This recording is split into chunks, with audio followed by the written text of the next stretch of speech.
It's the Southern Ohio Copperheads and the Cincinnati Steam matching up at the Cincinnati Reds Youth Academy here in beautiful Cincinnati, Ohio. Welcome, everybody, to the broadcast. This is Sedric Granger. I'm joined, like always, by my partner, Tim Hanna, and we want to wish you guys all a happy 4th of July, as there's nothing like a great American tradition on the American day, and we got baseball for you. As you see the first pitch from Dietrich in for ball number 1, and we are underway here at Reds Urban Youth Academy. So for the Copperheads, leading off is Trey Rucker, who's a high on-base percentage guy. That's been one of his biggest strengths so far in the year. As we see the 1-0 pitch, it's going to be chopped into foul territory, and that'll be strike number 1, as it's going to be a 1-1 count here for Trey Rucker. Copperheads coming off of a game where they fell to the Licking County Settlers in a Sunday matinee performance, 6-13, as the Copperheads bats did get a little something going, as they had a lead 4-3 at one point. Then the lead was relinquished as the Settlers bats came alive throughout the ending portion of the game. And one of the things the Copperheads will have to focus on is getting consistent pitching throughout the game, as we've seen some pretty great starts, but then the relief has seemed to let the Copperheads down a little bit as Rucker fouls off the 2-1 pitch. So now the count will be 2-2 here at Reds Urban Youth Academy. In the top of the first inning, it is scoreless. Of course, it is hotter weather today as we're in a tent, so we moved over to my computer and there won't be any graphics, so I'll do my best to keep putting the score updates up here and work with what we got. It's a 2-2 pitch. It's going to be chopped up to Dietrich. Dietrich makes the catch at his spot, tries to get it out to first, and it is in time. So 1 down in the inning, and that'll bring on the next batter for the Southern Ohio Copperheads, and Gunnar Aldridge, the DH, and he has had a really exceptional last few games. He has one of the highest batting averages in the L over the last 7 days. And if you're a coach of Michigan State or a fan of Michigan State baseball, you have to be smiling at what Gunnar Aldridge has been able to do lately. Yeah, he has. He's come into his own these last couple of games, been able to get on base, and actually been a really big shining spot of this offense that's kind of been lackluster in these last couple of games, but definitely not Aldridge. Look for him to maybe hit a home run today. Right field, only 300 feet. Left center, 335. So a guy with this much power definitely able to put one out of the park in a smaller park like this. Second pitch rather, is swung on and missed for a strike. Also want to apologize for any choppy quality. We're trying our best here. Again, temperatures getting towards that 90 degrees, and trying our best to do a little setup with our webcam through the screen, as it does seem to be freezing right now as we see the pitch. Pass ball, so it'll be a ball. And now the count is 2-1.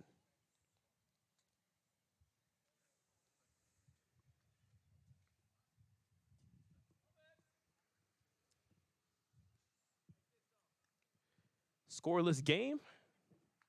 Gunnar Aldridge on the mound with 1 down in the inning. He harpoons one into shallow left field, and that's going to be down for a base hit as Gunnar Aldridge continues his hot streak. He had a great day yesterday, great day the day before, and looks like he's continuing that momentum into today. So 1 on with 1 out, and that'll bring on Ashton Bam Thomas for the Copperheads. And Bam looking to continue a pretty decent season, has a home run on the year. And hitting 209 this year, and maybe not the start, or maybe not the week he's wanted after the start he had. Played really well at the beginning of the year, and then bat kind of cooled off a little bit, but he made a couple adjustments in his swing and has been playing a lot better the last couple of days. We'll see if that works out for him, as we'll see the first pitch from the pitcher Dietrich, who has an ERA of 9. Faced the Copperheads in that first matchup out in the neutral site action, as the first pitch there is off the mark there for a ball. So it'll be 1-0 to number 1 for Ashton Bam Thomas. Appreciate you guys once again bearing with us here on 4th of July, as trying our best to get our stream out. There's no formal press box with this sort of complex, so we're working with what we got as we see a swing and miss from Bam Thomas for strike number 1. So the count is 1-1, 1 out. Gunnar Aldridge is on, and we'll have Josh Steidel on deck for the Southern Ohio Copperheads, who come in to today with a 7-14 record, sitting at last in the GLSCL South. Cincinnati Steam sitting at second As we see a chopper over to first base, it's going to be play is made. So 2 down in the inning as Bam Thomas hit it right out to the first baseman. And that'll bring on Josh Steidel.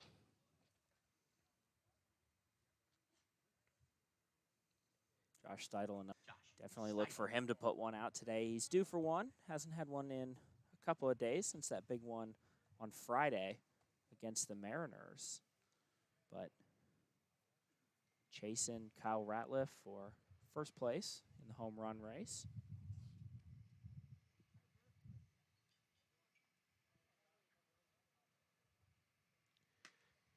Steidel takes the first pitch from Dietrich for a strike with Gunnar Aldridge on in a scoreless ball game in the top of the first inning at the Reds Urban Youth Academy, just a few minutes outside of Great American Ballpark, home of the Cincinnati Reds, who were victorious yesterday over the Atlanta Braves.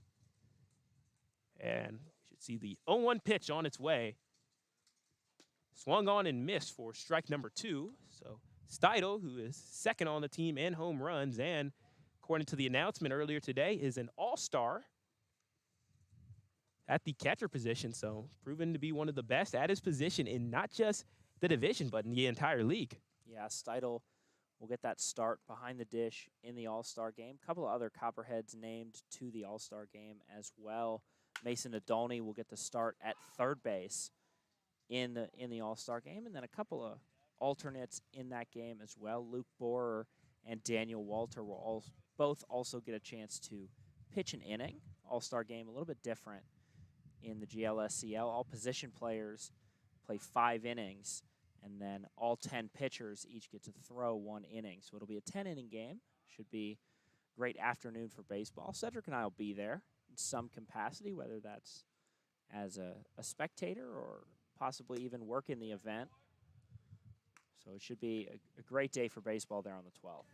100% will be down there in Mason, not too far away from where we are. We actually probably had to pass through Mason, depending on what route you took, to get to Cincinnati, as the pitch, the 0-2, was taken for a ball. So now it's 1-2 to Josh Steidel, and he takes strike 3 as they got Steidel looking. So for the Copperheads in that top of the first inning, Rucker, he had a ground out to the pitcher, and he threw it to first base for the first out. Gunnar Aldridge singled and made it all the way to second base before he was retired. Bam Thomas grounded out to first base, and Steidel goes down looking. So when we get to the bottom of the first, it'll be Snyder, Barnes, and Thaman for the Cincinnati Steam. You're listening to Southern Ohio Copperheads Baseball on YouTube.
We are back in the bottom of the first inning, where this game is scoreless between the Cincinnati Steam and the Southern Ohio Copperheads.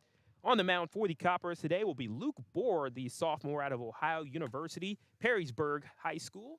And his last appearance was against the Scouts, where he pitched 1 2/3 innings, allowed 2 runs, 4 hits, 3 walks, 2 strikeouts against the Scouts. Pretty solid day overall, but he's back in a different sort of position, Tim. We've seen him a lot as a starter, or as a closer, rather. Now we're seeing him as a starter. Just trying to get that arm loosened up. Hasn't played in a couple of days. He was scheduled to come in relief on Friday against the Grand Lake Mariners. But, of course, no relief needed when you rule a team by 10 runs, especially scoring 10 of those runs in the 7th inning. So Bohr getting a chance to get back on the mound and keep loose. Leading off for the Cincinnati Steam in their red jerseys is Adam Snyder, who takes the first pitch in for a ball. Snyder is from Northern Kentucky University, originally from Edgewood, Kentucky. And in a prior matchup against the Southern Ohio Copperheads, he went 1 for 4 with 2 RBIs. He takes the 1-0 pitch in for a strike from Bohr in a scoreless game, nobody on, no outs in the bottom of the first inning on a little bit of 4th of July baseball here at the Reds Urban's Youth Academy. It's cool seeing the Steam rock the red jerseys on us. Seems like a 4th of July sort of combination because now they have the blue socks, the white pants, red jersey, so a little red, white, and blue. Copperheads having the opposite colors of the American color spectrum as they got orange, gold, and green, so the colors in between red and blue. As we see the 2-1 pitch on its way, it's going to be pop flied high up into the air and into foul territory for strike number 2. So it'll be 2-2 to Snyder in a scoreless game.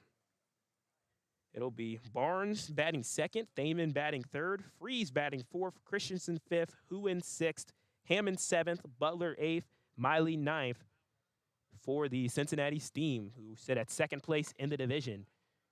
And the mark for ball number 3, so it'll be 3-2 to Snyder. And it'll be a first payoff pitch here for Luke Bohr. Bohr sets up at the mound, delivers the pitch. It's going to be hit into center field, and the play is made. 1 down. Trey Rucker out there kind of moving from his left field position to more of a center field section and making the play. So Snyder goes down on the fly out to 7, and that's going to bring on Barnes. Harrison Barnes out of Tuskegee University is local kid playing for the local team from Cincinnati, Ohio, and now playing for the Cincinnati Steam. Bohr sets, delivers the first. Steam, as I was saying, they're actually sitting at 3rd place rather as they moved down when the Scouts ended up getting a win. So they're sitting at 13-11, tied with the Scouts and Settlers, or around that 1 to Harrison Barnes with nobody on, 1 out in the bottom of the first here at the Reds Urban Youth Academy. But Joes are sitting atop the division at 14-9. Scouts 12-10, Steam 13-11, Settlers 12-11, Jazz 11-12, Mariners 11-13, and Copperheads 7-14. So Copperheads do have some more work to do as the 1-1 pitch was a ball as the 2-1 is on its way and fouled backwards. So once again, we're at 2-2 count in a very hot day, but beautiful day, as you'd expect from a 4th of July, Tim. Catch of a bit of a breeze down here. We're sitting amongst the people right here on the 3rd baseline. And they got him swinging. Harrison Barnes tried to swing at that, and Bohr picks up his first strikeout of the day. 2 up, 2 down in the bottom of the first inning. Number 8, Tommy Thaman. So that'll bring on Tommy Thaman. Thaman is an all-star, as he's been a very dangerous bat for the Cincinnati Steam. He was walked 3 times in a prior matchup against the Southern Ohio Copperheads, as he really shows why he is a very tough out. I believe Thaman will also be starting in the All-Star game out there in the outfield. So with 2 outs, nobody on, Bohr sets, delivers the pitch. It's going to be a deep drive into center field. And the Copperheads make the catch. Clayton Hodges playing a little center field today, makes the play.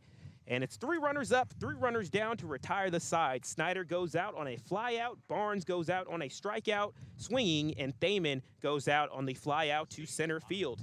So when we come back in the top of the 2nd inning in this scoreless game, it'll be Clayton Hodges, the man who just made the catch, Carson Shepard, and Jordan Long, who will be the batters due up in the upcoming inning. Listen to Southern Ohio Copperheads Baseball on YouTube.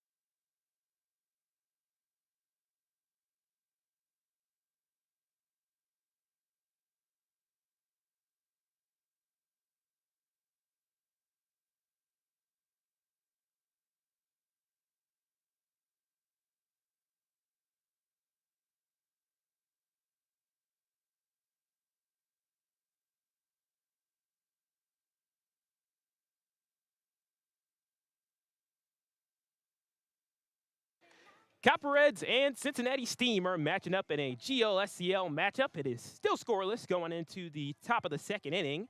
For the Copperheads, it'll be Clayton Hodges, Carson Shepard, Jordan Long due up, the 5, 6, 7 batters for a Copperhead squad that's going to need to start putting together some wins as we only have 20 days left in the regular season. There'll be a couple of double headers there, but not too many games left for the Copperheads as this is game 22 out of 38. So they're going to start having to make up some ground sooner. Rather, I think, is where this team really needs to take the next step. Sometimes we see the starting pitching is great, but maybe the batters can't get things going, or maybe the batters will get it going, but then the starting pitching kind of struggles. So I think that's what this team is going to have to do in the upcoming days in order to take that next step and remain competitive the rest of the year.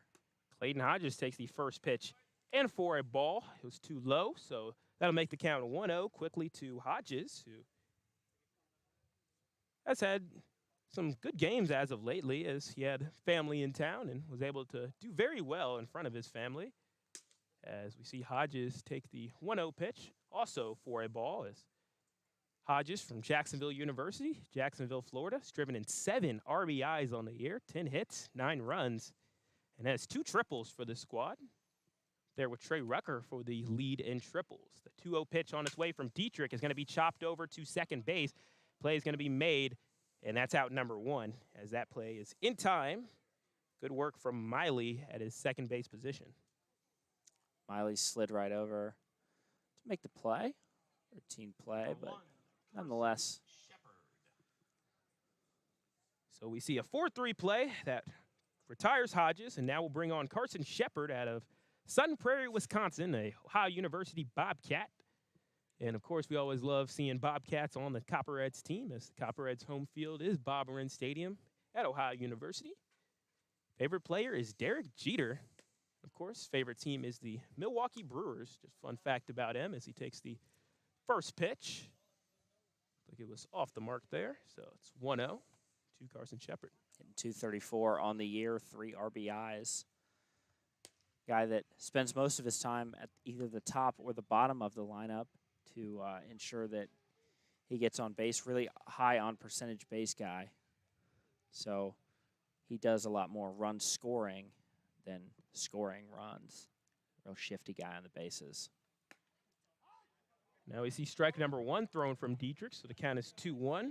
As Dietrich, starting pitcher today for the Cincinnati Steam out of University of Akron. So used to playing against Ohio University, so we got a little bit of a MAC battle here on the mound.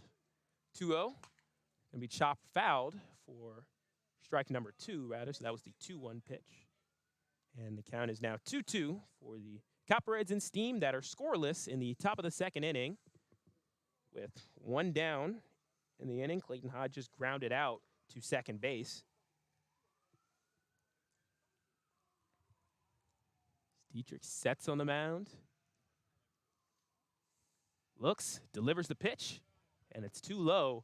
And that's ball number 3 as we'll have a payoff pitch here. And Carson Shepard, as always, Tim, one of the most difficult things is that the mound is, or that his strike zone is so small since he really crowds the plate. And that can be to his advantage in a lot of these full count situations as the 3-2 is outside, and that's going to be a walk for Carson Shepard. So Shepard is on first with 1 out in the inning, and that'll bring on Jordan Long at Edison State Community College. Doing pretty well over his last couple of games, was out midseason dealing with some injuries and being able to bounce back, get a lot of playing time. We've seen him at second base. We've seen him at third base. Now we're seeing him at shortstop today, and we even seen him at pitcher a little bit, Tim. Yeah, Jordan Long really can play anywhere on the baseball field. We've even kind of seen him in that designated hitter, pinch hitter type role too. Guy come in and just get a hit, maybe get on base. So Jordan Long's been really impressive this year. 217, pair of RBIs, and 4 walks to go along with it.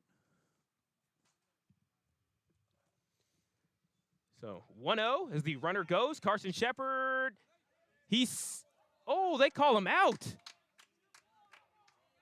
Carson Shepard looked like he was definitely safe, but umpire disagrees. He was right there in the area, and Carson Shepard goes down to stealing as this is a 3rd or 4th game in a row, Tim, where we've seen the Copperheads get caught stealing. That one was ever so close, so real tough break there for the Copperheads. Haven't quite found that timing on the base pad, something we saw them be very successful at the first about week of the season. It was just about every guy on the team had a stolen base that first couple of weeks, and then now it's all started to kind of slow down a little bit. Catchers starting to get more in sync with their inning. Clayton Hodges grounded out to start the inning for out number 1. Carson Shepard walked, but then was caught stealing at second base in a very close call. And on deck for the Copperheads will be Mitch Glass as Jordan Long is able to chop the ball out to third base. The play is made from Hammond. Hammond throws it out to first base, and that's going to retire the side. So Copperheads go down 1-2-3 as Jordan Long grounded it out to third base. Hodges grounded it out to start it, and then Shepard walked, but then was caught stealing. So due up in the inning for the Cincinnati Steam will be the 4th.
Southern Ohio Copperheads and Cincinnati Steam are scoreless going into the bottom of the second inning. It'll be Ohio, and he had a last game against the Copperheads, went 0 for 2 with 2 walks against Southern Ohio. And the Cincinnati Steam have had the Copperheads number all year long as they won the first game 15-8, second game 11-2, and the third game 6-0 and a no-hitter as Bohr throws strike number 1. So it'll be 0-1 in a scoreless game at the Cincinnati Reds Youth Academy in beautiful Cincinnati, Ohio. And we want to once again say happy 4th of July to everybody out there as we celebrate America. There's a deep drive to right field. Bam Thomas can't make the catch, and it's going to be down for a base hit. And are they going to turn it into a triple? No, it'll be a standing double for Freeze as he had an absolute bomb out to right field. And Tim, from where we're standing, you can really see how hard they hit those baseballs. Yeah, you kind of see them a bit of a different perspective than when we sit up in the press box. You see the ball come in all the way down from the mound and watch that ball fly right out to right field. So Freeze gets on second, and that's what Hayden Christensen will have to work with out of Xavier University in Spring Grove, Illinois, deciding to stay local to play baseball with Xavier not being too far away from us, only about 5 minutes away from where we're at here at the Reds Urban Youth Academy as the first pitch to him is ball 1. And now we see the 1-0. It's going to be popped out into foul territory, going over the fence on right field, and that's another strike. Or that's the first strike, rather. So it's going to be 1-1 count to Hayden Christensen, the man with the same name as the actor who plays Anakin Skywalker in the Star Wars series. So that's made us have a good amount of Star Wars references on our broadcasts, like, for example, not underestimating this man's power. As the 1-1 is on its way and in for a strike as Bohr delivered a great pitch there. And Tim, we've seen a lot of really great moments from Bohr. Of course, he's the pitcher that came in game number 1, gave the Copperheads a chance to win the game late by allowing nothing in that 9th inning. And he's really had some fantastic moments this year. Yeah, aside from that couple of innings in Xenia the other day, I mean, Bohr really has been lights out this year. 5.79 ERA, 9 1/3 innings pitched with 9 strikeouts. So, I mean, the guy knows how to get it done, and there's a reason he was named to the All-Star game. So I'm excited to see him be able to go out there for an inning and get that done out there. Yeah, it'll be great to see that as now he's up to 11 strikeouts on the season as he got Christensen swinging. So it is 1 down in the inning with 1 runner on second. That'll bring on Huin. And Huin, he had a great game against the Copperheads in game 2, where Copperheads, they were able to fight to the end, force it into being a 9-inning affair, as at one point it was 11-1, and he decided to And the Copperheads were able to put together a little bit as Josh Steidel ended up hitting and getting an RBI double, I believe, and that ended up keeping the game alive for the Copperheads. They avoided the run rule, but some of the other games have not been as pretty. So good work by Friesen, who's been playing all over the infield after being a catcher for a majority of the year. Runner advances to third, though, so Freeze gets to third. Huin goes down on the ground out, so there's 2 down in the inning, and that'll bring on Luke Hammond, the third baseman from Xavier, and right here in Cincinnati, Ohio. So, again, lots of Cincinnati representation, and the coach for the Cincinnati Steam, Coach Alex Dickey, is one of those people that grew up being a Steam fan since he was 10 as Hammond hits it right to Jordan Long. Jordan Long fields it, delivers it to Class, and that retires the side. So no runners score as the Copperheads do what they need to do, and only through 4 runners they're able to prevent any runs being scored, which is already off to a much better start than the last couple of times against the Steam. Yes, it is. Trying to get at that starting pitcher and sort of wear him down, get to the bullpen of the Steam, and not allow them that big inning like we saw in pretty much every game against the Steam this season is going to be huge for being able to stay in this game, stay competitive.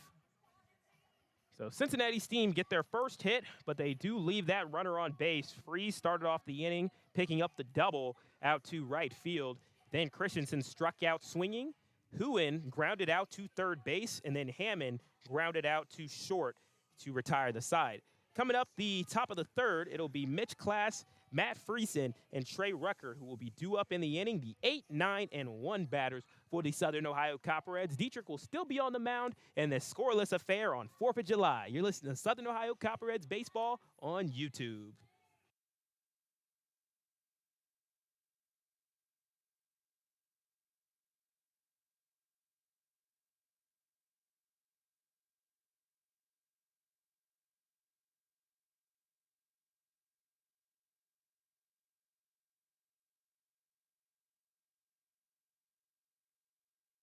Those 2 playoff positions for the Copperheads are trying to get back in the mix, which there is still plenty of time, but these last 2 losses have been very tough for the Copperheads. As started off the weekend pretty well with Turnip Gold Night, and they were able to put up 14 runs in a huge win against the Mariners.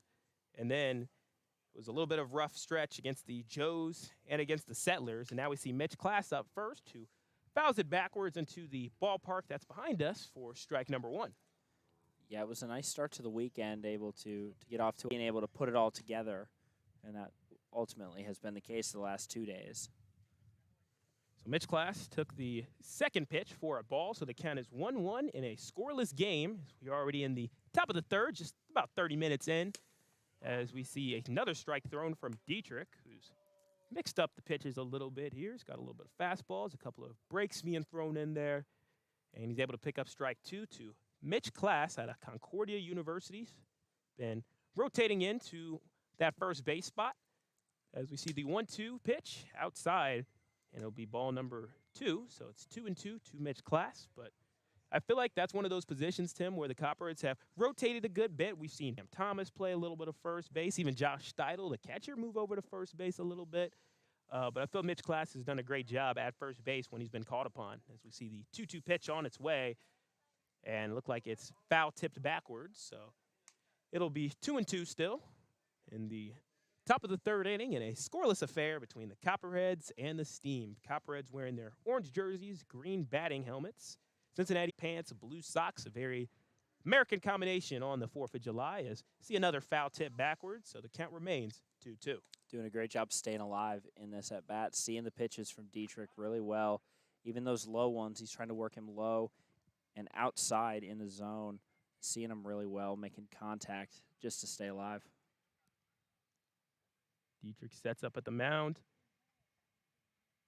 And the 2-2, working against the lefty pitcher, Dietrich. Dietrich sets, delivers the pitch, and it's going to be chopped over to Hammond at third base. Hammond sets, throws it off, and that's going to be 1 down in the inning as Class goes down on the ground out to third base. Well hit ball, just wasn't able to find the gap over there. Hammond and Schneider, that wall there on the left side of the infield, just not able to find a hole there. But nice job making contact. He was seeing those pitches really well, especially those outside ones. So that'll bring on Matt Friesen, a player who's really been coming on strong as of lately, as he has a hit in 3 out of his last 4 games, as he's been on the money for this Copperhead squad. And we'll see if he can continue his hot streak. And he's been doing a good job playing the infield, Tim. If you remember, there was an excellent catch that was made by him where he went up like he was Jordan and was able to make that catch. Really impressive, but Jumped out of his shoes to make that one at second base. Really impressed with his athleticism on that. Friesen, not a super tall guy, 5'10", so not short by any stretch of the imagination, but yeah, left orbit to make that catch. So the first pitch to Friesen was a strike, and now we see the second pitch fouled off for strike number 2. So it's a quick 0-2 for Matt Friesen. Another one of those players on the Copperheads from May here, though, at Ohio University. If I had to name an MVP for the weekend, I think Matt Friesen would be definitely in consideration for that. A guy, really the only shining moment in the game Saturday against the Hamilton Joes, had that RBI, and then a couple of RBIs, I believe, yesterday as well for the Copperheads. So, guy that's been pretty consistent this weekend after a pretty slow start to the year, back to hitting 400, or back to hitting 200. 3 RBIs on the year. So the 1-2 pitch is on its way. It's going to be chopped over once again to Hammond. Hammond fields it on one hop, delivers it out to first base, and that's another play. Once again, we see another 5-3. That is the third consecutive 5-3 play that we have seen. As I don't know what it is, Tim, but just in this league, the third base play has just been nothing short of exceptional. It has. Luke Hammond getting his money's worth today already, and we're only in the third inning, Sedric. So, but yeah, you're right. The third base play in this league, just exceptional. You think about all the guys, especially the all-star guys, Mason Adolny, of course, for the Copperheads, but you look at guys like Tyler Haskins for the Xenia Scouts, Luke Hammond for the Cincinnati Steam. Just really impressive third base play all over the league. So with 2 down in the inning, nobody on, Copperheads and Steam scoreless on 4th of July, little matinee afternoon game as Trick up, and now he's dealing with a 1-1 count as Dietrich's pitched hit the dirt, or hit the turf rather, as we have a hybrid field, turf infield, grass outfield, as with Bob Wren Stadium, of course, being the similar type of field. As the 1-1 pitch on its way, Rucker chops it, and it's going to be a play to shortstop who fields it on one high hop, and they're able to make the play once again. So the fielding for the Cincinnati Steam has been holding down the fort for them and been a reason why they have not allowed any runs. But the Copperheads haven't.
Going into the bottom of the third inning, we have a scoreless game at Cincinnati Reds Youth Academy. Copperheads and Cincinnati Steam, who playing each other for the 4th time, as they'll play 5 games against each other in total. And both of these games will be back-to-back, as the Cincinnati Steam will travel to Athens, Ohio to play the Copperheads tomorrow at 7:05. So Copperheads fans will be able to go back to Bob Wren, as we have some of the best fans in the land, and always a great time at our ballpark, especially Tourney Gold Night last Friday was fantastic. So Bohr delivers the first pitch. Jeffrey Butler, who swings and misses for strike number 1. A little bit of breaking ball action on that pitch. Came in, started up at his shoulders, broke all the way down by his ankles. Jeffrey Butler has played against the Copperheads as he takes ball number 1 there, as it's now 1-1 count. went 0 for 3, one strikeout against the Copperheads, and attends Goshen College. And also another player from Cincinnati, Ohio, as he swings and misses on the 1-1. So now it's 1-2 to Butler, as Miley and Schneider, the 9 and 1 hitters, will also be due up in the inning for the Cincinnati Steam, who have one hit, been struck out twice. The Boars had a pretty solid start as the 1-2 count, or 1-2 pitch is on its way, rather. It's fouled backwards. So we'll do it again at 1-2 on a 4th of July game. Cincinnati Steam wearing red helmets, white pants, getting the blue cap for at least the case of Jeffrey Butler. So a little red, white, and blue on a day that's all about the red, white, and blue. As the 1-2 pitch is in for strike number 3. Great pitch from Bohr there, showing the heat. Bohr brought the heat on that one. Nice combination of speed and off speed on that at-bat. Started off speed, and then by the end was just blowing it right past him. Bohr on the day, 17 strikes to only 8 balls. So able to attack the zone like some of these Copperheads pitchers have kind of struggled with this year. Coach Lanny's going to like those numbers as we see the first pitch to Corey Miley off the mark for a ball. As on Bohr's day, he has 3 strikeouts, only allowed 1 hit in his 3rd inning of work here in a scoreless game, as it's going to be a 1-0 fly ball out. Mix it up a little bit. No Kyle Ratliff at left field. Hodges at center field, and Bam Thomas at right field, as he's played both in the infield and outfield, now back in the outfield alignment. As we see the 1-0 pitch down low for ball number 2. So now it's 2-0 to Snyder. And the 2-0 pitch is in for a ball, so now it's 3-0. Actually, 2-0. I might be getting one ahead of myself here. Bohr sets, delivers, and now he gets a strike, picking up the strike there as he's going against a lefty batter and Snyder.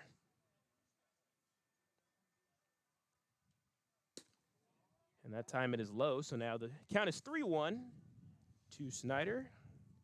As there's been 2 outs in the inning. Butler went down on strikeout swinging. Miley went down on a fly out to Clayton Hodges at center field.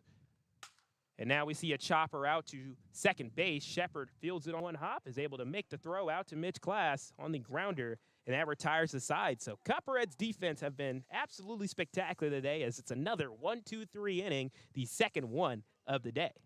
And when the Copperheads return in the top of the 4th, it'll be Gunnar Aldridge, the only Copperhead batter with the hit so far today, will be leading off. It'll be Ashton Bam Thomas batting next, and Josh Steidel, who will also be due up in the inning for the Southern Ohio Copperheads, who are looking to strike first blood on the road against the Cincinnati Steam. You're listening to Southern Ohio Baseball on YouTube.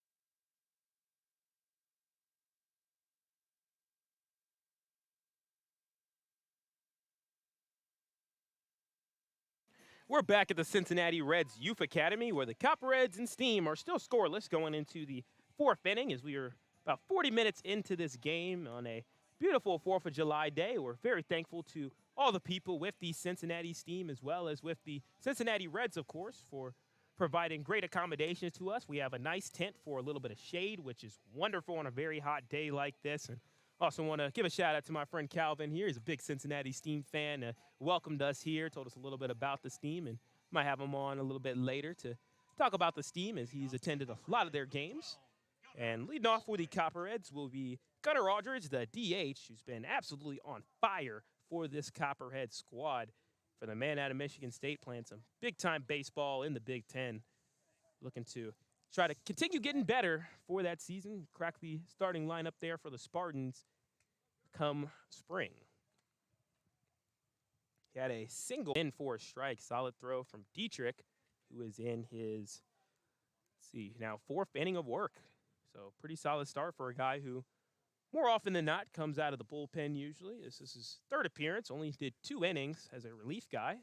So we're seeing a couple of guys who spend more time as relievers and closers getting some action as starters. Yeah, it's a little bit different of an approach when you're starting versus when you're coming in relief. Usually the relief guys know that they can maybe, or the starters know that they can maybe give up a couple of runs, whereas if you're a relief guy, your whole goal is to come in and try and strike every single guy out. So it's a little bit different of an approach mentally. And obviously, like, starters aren't trying to give up runs by any means. But the 1-2 to number 1-2 is into the ground for ball number 2. Get a really solid start, go at least 5 innings so that your relief guys can be able to stay on schedule. Only have to go a smaller field with a 300-foot to right field, 330 feet, I believe, to left field. So some opportunities here. Gunnar Aldridge, is the first one to hit the home run cycle over the season, as he has 1 home run, 1 triple, 1 double, 1 single on the year. That home run came in game number 1 as the first run of the season for the Copperheads, and a game that feels like an eternity ago, although it was just only 1 month. Foul ball as it goes backwards over the top of the netting. So it'll stay at 2-2 to Gunnar Aldridge, who's batted over 400 over the last 7 days. something we talked about the other day, Sedric, is just how confusing we have got, or how confused we've gotten in the last couple of days. Pop fly at the shortstop.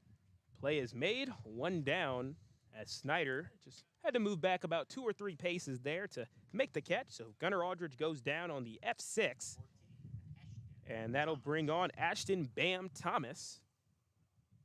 Bam Thomas's home run on the season was to right field, so again, he won't have to go as far as usually would at a ballpark. If you can go 300 feet to right field, it'll be out of here. Big lefty, too. So that's left-handed hitters favor that right side of the ball diamond. That way they a little bit behind. So Bam Thomas takes the first pitch, swings and misses at that one for strike number 1 in a scoreless game in the top of the 4th inning. Copperheads with 1 hit, Steam with 1 hit, as it's been pretty evenly matched in this pitcher's duel. Dietrich with 1 hit given up, 1 walk, 1 strikeout. And now we see a ball laced down right field, but the play is made at first base from Butler, who steps on the bag. And that's out number 2 in the inning. So Bam Thomas, like he did the first time he was up, second time grounds out to first base for out number 2. And that'll bring on Josh Steidel, who struck out looking to retire the side in the opening inning. And now get a chance to try to keep the Copperheads alive and put together a 2-out rally with nobody on in a scoreless affair between the Cincinnati Steam, wearing red jerseys. So the caveat here is not calling them the Cincinnati Reds, and the Southern Ohio Copperheads. Dietrich doing a really good job of just giving the batters something that they can hit. And so far in this one, they've done a great job at it. So count is 1-0 to Josh Steidel as Dietrich sets on the mound, delivers the pitch, and it's in for a strike. So now the count is 1-1 to Josh Steidel, where he had a slump in the middle of the season and then got out of it against the Grand Lake Mariners, where he was absolutely on fire, getting out of it with a emphatic home run, his 4th of the season. Comes to home runs, he's one of the leaders along with Kyle Ratliff, as they got him on strike number 3, as thought the count was 1-1, but apparently it was 0-2. So 3 pitches, 3 strikes, and Dietrich picks up his 2nd strike of the day. Steidel goes down looking. So that retires the side for the Copperheads, as Gunnar Aldridge went down on a fly out to shortstop.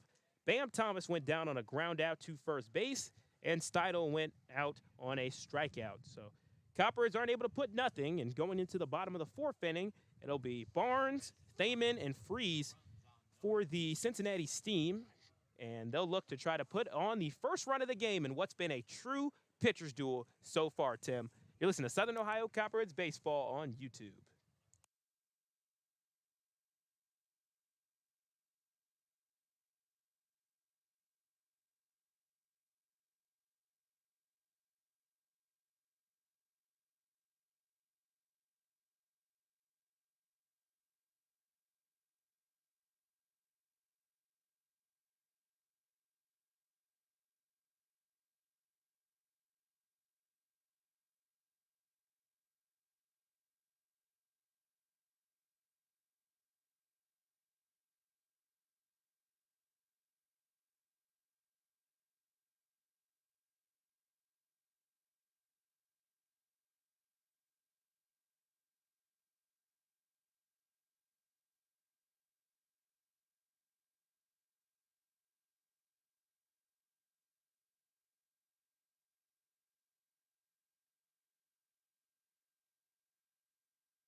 Southern Ohio Copperheads and Cincinnati Steam are in a scoreless game going into the bottom of the fourth inning. Want to give a couple of shout-outs here. Sam Maudsley, pitcher who started the other day here for the Copperheads, right behind us. Great to have him here. And also got Trevor Stevens, Director of Player Operations, but it's much more than that as he's done so much for this Copperheads organization and gave us little cups of water here in those Gatorade cups. We're very appreciative of that, as it'll be Harrison Barnes up to bat first as Luke Bohr still working into his fourth inning of work, delivers the first pitch for a strike.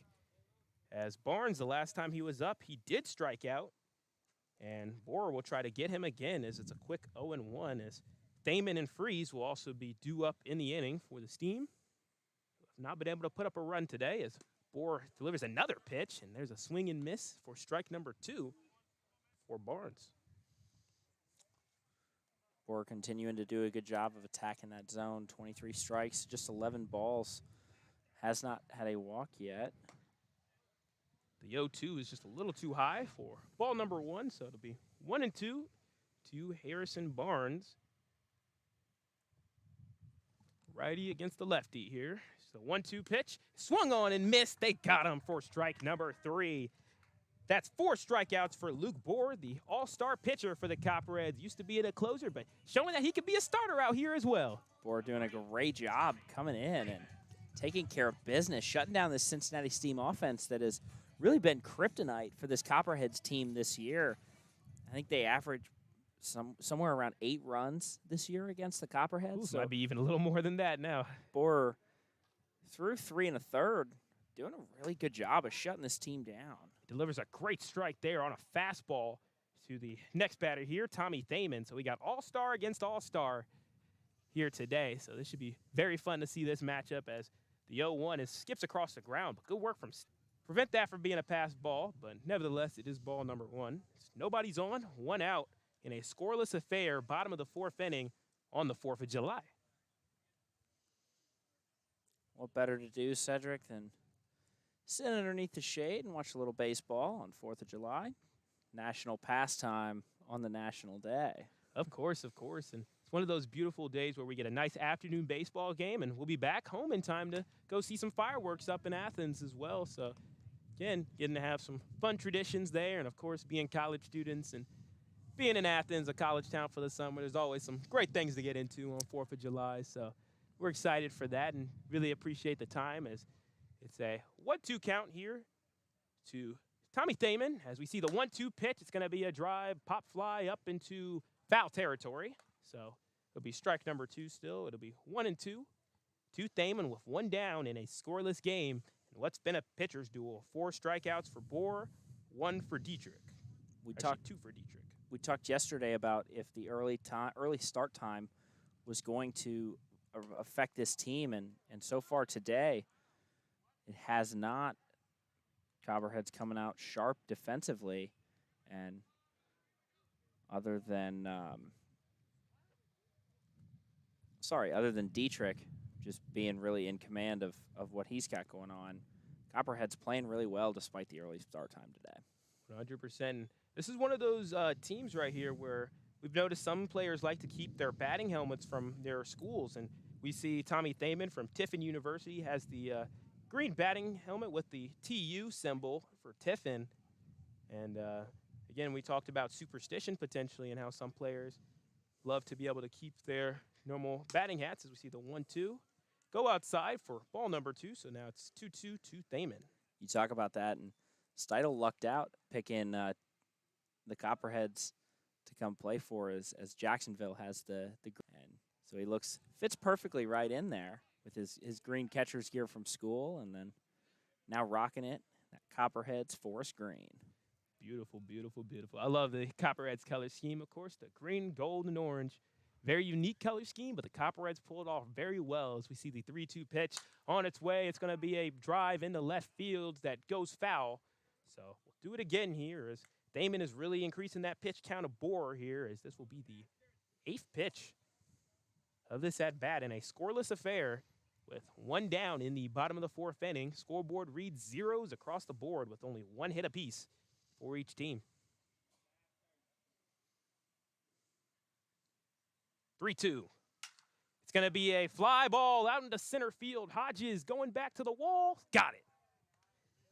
So 2 down in the inning as Bohr does a good job trusting the fielding, and he has no walks on the day, a number that Coach TJ Lanning will absolutely love. Yeah, we've seen the Copperheads be plagued by walks and hit by pitches and just not being able to hit that strike zone. And today, Luke Bohr threw 2 2/3, no walks yet on the day. So if that can continue, he'll be able to go pretty deep into this game. Max Freeze, the DH, is up as he's the only person to have gotten a hit on Bohr today. He doubled in the top of the second inning, and he'll take the first pitch fouled for strike number 1. And on that hit, Bam Thomas had to lay out to make the play on that one, which allowed him to get to second. Hodges came over to grab the ball after Thomas not able to make a play on it. Yeah, it was good effort from Bam trying to use a 6'4" frame to try to get to that ball as we see the 0-1 pitch fouled backwards. So far foul, in fact, that it was infield in another ballpark right behind us. As the count is 0-2 now with 2 outs in the bottom of the 4th inning. Copperheads and Steam tied up at nothing. Steam have won the season series, a 5-game series. They have won 3 games already, but the Copperheads trying to even it up a little bit and maybe try to take 2 from them. And when it comes down to the standings, if you go 2 for 3 in the series that you lose and then able to win a couple of series, we've already seen them beat the Mariners. They're already up 3-1 in that series. They have a good shot to beat the Xenia Scouts if they could just win 1 out of their doubleheader on the 8th. Copperheads could put together some series. Says it looked like he did not go on the 0-2, so that'll be ball number 1 for Freeze. So it's a 1-2 count for Max Freeze, who at one point this season was batting .455, which is absolutely emphatic. Batting .325 right now, so a bit of a slump, if you could call it that. 3 home runs, 13 RBIs. 1-2 is outside for ball number 2 to Max Freeze, and the reason why they have him playing DH is got a really solid guy who can just go there, drive in runs, drive in lots of hits. He can be able to fit into a niche there as the 2-2 pitch hops across the ground. Steidl gets it off of 1 hop, but the count will now be full as Freeze, who was once down 0-2, worked it back into one that's more of his favor. So we see a payoff pitch with 2 outs in a scoreless game, nobody on for the Cincinnati Steam. And the 3-2 pitch is just off the mark, just inside, and that's going to be the first walk of the day. Just on that inside part of the plate. Steidl did a really good job snapping that wrist back into the zone to try and frame that up, but not quite enough. So that'll bring on Hayden Christensen, who last time he was up, he struck out for out number 1 of the 2nd inning and takes the first pitch for a ball. Expect there to be some other action as well, as of course 4th of July baseball is always a tradition, as we see the 1-0 fouled backwards for strike number 1. But I was talking to Ashley Beach, a good friend of mine. She worked with the Joes last year, and she said they have a really great fireworks show down there, so I wouldn't be surprised to see if they were in action today and see if there's some other teams getting some 4th of July ball as we try to pull it up. And now we see the 1-1, a little bit off the mark for ball number 2. Yep, so there will be some other action. It'll be the Jazz at the Hamilton Joes out at Foundation Field and their firework night as the 2-1 is inside for ball number 3. There'll also be the Licking County Settlers and Xenia Scouts, which will be a nice little battle in that interior of the division. Hamilton Joes, they did get upset yesterday against the Grand Lake Mariners in what was a shocker, as we see a deep drive to Hodges at center field, who makes the catch. He retires the side with that catch. So for the bottom of the 4th inning summary, Barnes struck out. Thaman flied out to center field. Freeze walked, and then Christensen flied out to center field to retire the side. For the Copperheads, about halfway through this game, going into the top of the 5th inning, it'll be the man who just made that catch, Clayton Hodges, followed by Carson Shepard and Jordan Long for your Copperheads. Game is scoreless. Once again, you're listening to Southern Ohio Baseball on YouTube.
It's the Copperheads and the Cincinnati Steam here at Cincinnati Reds Youth Academy. It's a scoreless game going into the 5th inning. It's officially been the longest time that a game has stayed scoreless for the Copperheads this season between both teams. As we've seen a lot of action, whether it's been for the Copperheads' advantage or to the Steam's advantage.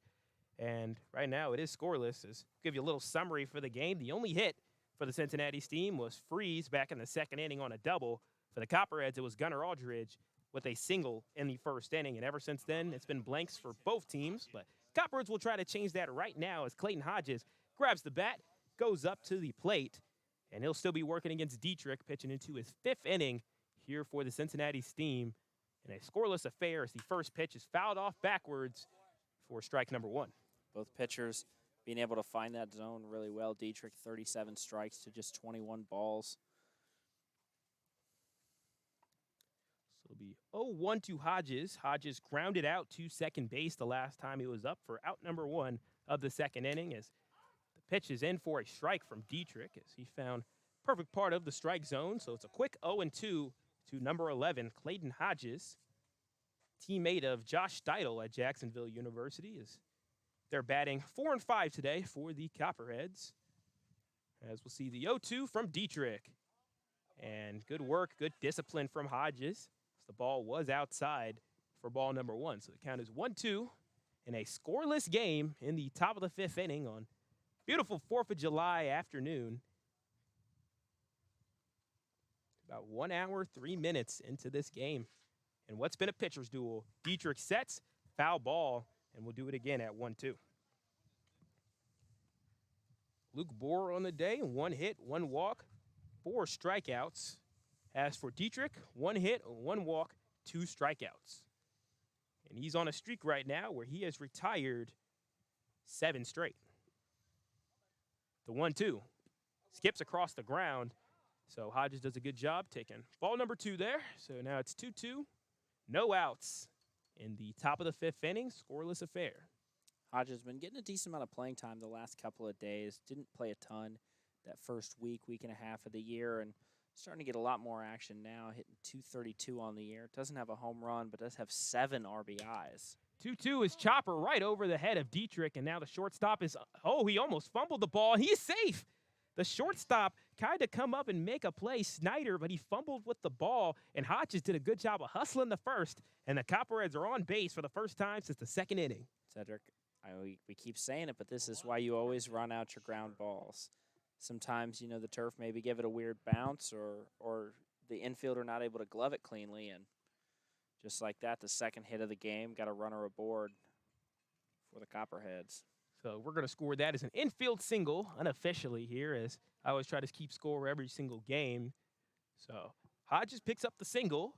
So 2nd hit against Dietrich, and that'll bring on the next batter, Carson Shepard, who the last time he was up, he did walk. As we're going to see Hodges try to steal, and he's safe. Hodges putting in some work on the base pass as he's able to steal, as that was another call that was so close, Tim. Super close play at the plate. I think he was able to kind of wrap around Corey Miley there at second base, wrap his arms around and touch the base before he was tagged. Throw over from Jeff Butler. Copperheads gamble a little bit. They have a runner on second now. It's Hodges and Carson Shepard up to bat. With 1 runner on, no outs in a scoreless game. Copperheads trying to change that as they have made some of the most progress they've made so far on the day in what's been a pitcher's duel. Shepard shows a bunt, and it's fouled backwards. And looks like Clayton Hodges advances to 3rd there. Thought it was foul, but guess he's able to advance there. No foul on it. Shepard kind of had to spin around to avoid getting hit on it, and then I think Huon just kind of lost it. Yeah, so I guess that'll go down as a pass ball sort of situation. So Hodges getting to 3rd base, and the Copperheads are in scoring position now with no outs. Carson Shepard in a 1-0 count takes the 1-0 down low for a ball. Count is 2-0 as the Copperheads just need anything in play will more than likely result in the first run of the day for the Copperheads as they try to beat the Cincinnati Steam for the first time this year, 0-3, but looking for that opportunity as this is their first true road game in the series against the Steam, as we see a swing and miss from Shepard for strike number 1. So the count is 2-1 in a scoreless game. Clayton Hodges is on third base for the Copperheads, threatening the first run of the day. Getting on the board first in this game is going to be huge just for the confidence of that pitching staff, being able to give them an extra run or two to work with and keep this game close. 2-1 way outside as the catcher had to go out there to make the play, Huin, to prevent it from being a run. So now it's a 3-1 count to Carson Shepard.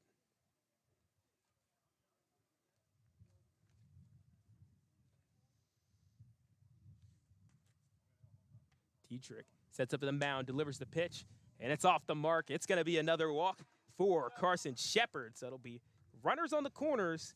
And, Tim, we've seen the Copperheads be able to benefit out of this situation before. Even yesterday when there was runners on the corners, we saw Maverick Stallings and Kyle Ratliff work that really well, where Maverick Stallings went to steal second, was able to get the throwback out to second base, and Kyle Ratliff saw his opportunity, took advantage, and it could create some really advantageous stealing situations, as it looks like there's going to be a little bit of a break here as the Cincinnati Steam are going to have a meeting with Sedric, who's in the most trouble that he's been in all day long today, as this is his first time having 2 runners on in the base pass, as the Copperheads are starting to come alive here in the 5th inning. Something the Copperheads are not going to be able to do today if they do want to leave town with a win is leave as many guys on base as they have in the last couple of games. Somewhere near, I believe it was 7 or 8 yesterday and 7 or 8 against the Hamilton Joes on Saturday as well. So going to have to be able to score those runs. Getting on base is one thing, but then getting those guys back across home plate is a completely different thing. First pitch to Jordan Long on its way. He shows bunt, and it's in for a strike. As so far in this inning, Clayton Hodges reached on an infield single to first base. Then he stole second and then reached third on a pass ball. Carson Shepard walked to first base, and that's how we have no outs. And Jordan Long is up in a scoreless game. The Copperheads trying what they can do to drive in a runner, as we see a pickoff attempt there. Shepard is safe, as we've only seen 3 hits so far in this game.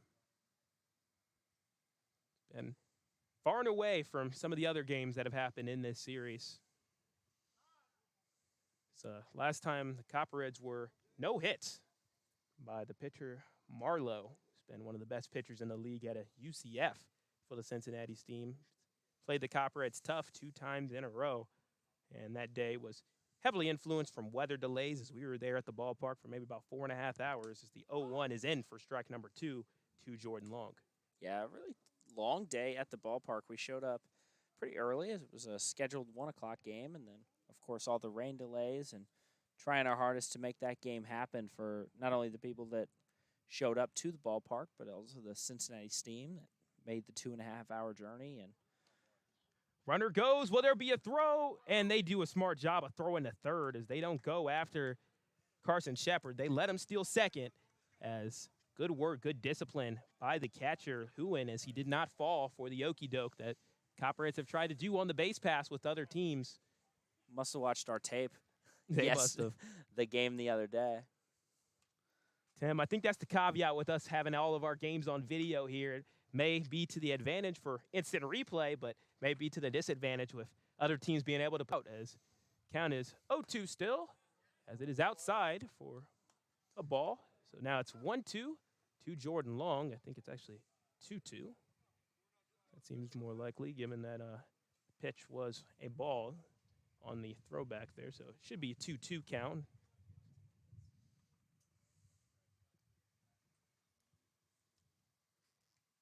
Sedric sets on the mound, delivers the pitch to Long, and it's off the mark again. So should be full count, or 2-2 on the scoreboard. Tim, you got a count for it? 2-2 count. Gotcha, according to Game Live. All right. Second time I've got in front of myself. That's strike number 2 for Cedric Granger, the broadcaster. He's in the Game Live is great for being able to, in case we missed something. Got a payoff pitch coming up, as the 2-2 was outside for ball number 3, with 2 runners on in a scoreless game here at the Cincinnati Reds Urban Youth Academy. Copperheads have runners on third, runners on second, nobody down in the inning. Jordan Long up to bat right now, dealing with a full count, as we have the payoff pitch on its way from Dietrich. Sets, delivers, chopped. Hodges is going to go for home, and they're unable to make the play as the Copperheads get their first run of the day. As we saw a little bit of a chopper from Jordan Long, Dietrich was unable to field that cleanly and cleaning. Good base running by Hodges, too, to kind of hesitate a little bit there at third base. Wait and see what the play was from Dietrich on the throw. And Jordan Long just, again, hustling back down to first base. Always run out your ground balls, kids. Jordan Long with RBI number 3 of the season as Clayton Hodges comes in and Carson Shepard advances to third as a result of the play. So we're back to runners on the corner situation for Mitch Class, and now a 1-0 game for the Copperheads. This is their, see a pass ball as it looks like Carson Shepard's going to try to take advantage. It's going to be a play at the plate. The play is not made. Carson Shepard is in. 2-0 game for the Southern Ohio Copperheads. Who were not able to find that ball as it was coming in, just blew right by him. Shepard, one of the quicker guys on this team, especially around the base pads. Hustled that one out.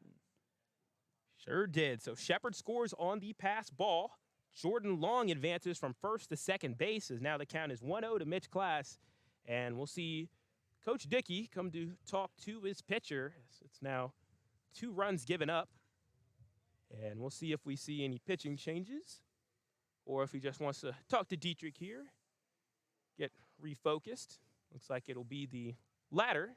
So get him refocused. And what's a 2-0 game for the Southern Ohio Copperheads as this game was scoreless up into the 5th inning. And then Clayton Hodges reached on a single, got to second on a stolen base, third on a pass ball, scored on an RBI infield single from Jordan Long. Then Carson Shepard was able to reach on a pass ball. And that's how we have a 2-0 game with Jordan Long on second. And most importantly, no outs in the inning for the Copperheads as they can look to keep adding to this lead. This is the First base to be safe there. Matt Friesen takes the first pitch and fouls it out to right field on the first base side.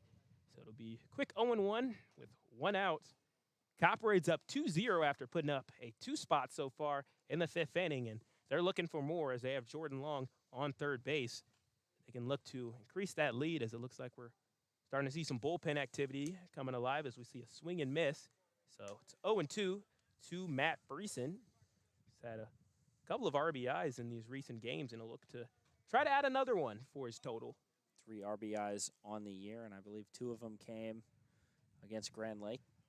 Or one against Grand Lake, 1 against Hamilton, possibly. 0-2 is in for a ball bouncing off the mitt there of the catcher, Huon. So it's 1-2 now to Matt Friesen with 1 out and a 2-0 lead for the Copperheads as Clayton Hodges scored as well as Carson Shepard.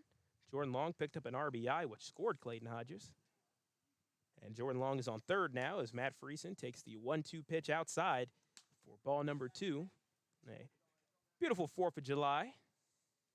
As got some heat going on. Got some people joining us here in the tent in the shade. Feeling very nice out here with a slight breeze coming onto the field from right behind our backs in our broadcast position as Dietrich, the lefty pitcher, sets, delivers it. Did he go? They're going to say he did not swing. So it'll be a full count here for Matt Friesen as the payoff pitch will be on its way. That one was oh so close, but Friesen just held back just enough. So it'll be a 3-2 count for Friesen as it looked like the Copperheads get a call that goes their way. First time in a while. It seems like on that one, maybe we don't remember the good ones, and we tend to remember the bad ones more often, but always nice to see. 3-2 pitch upstairs, and now we're going to have runners on the corners for yet the 3rd time this inning.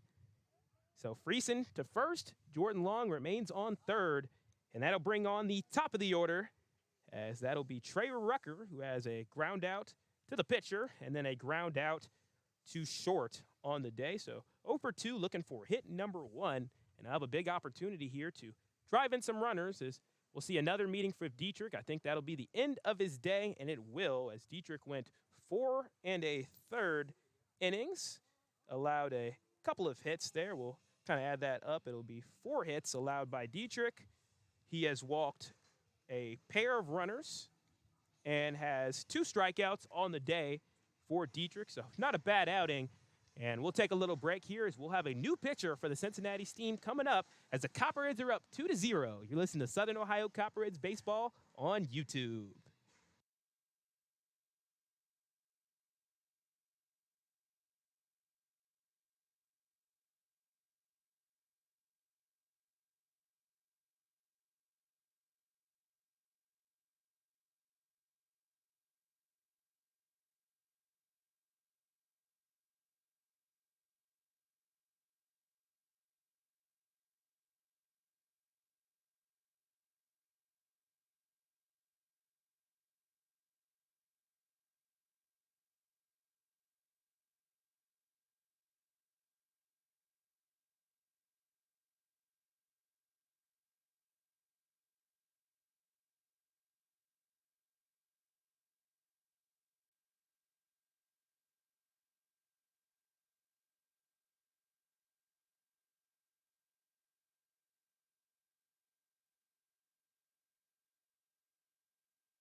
It's the top of the fifth inning still here with the Southern Ohio Copperheads leading 2-0 over the Cincinnati Steam. And we have a new pitcher in the game, Tim.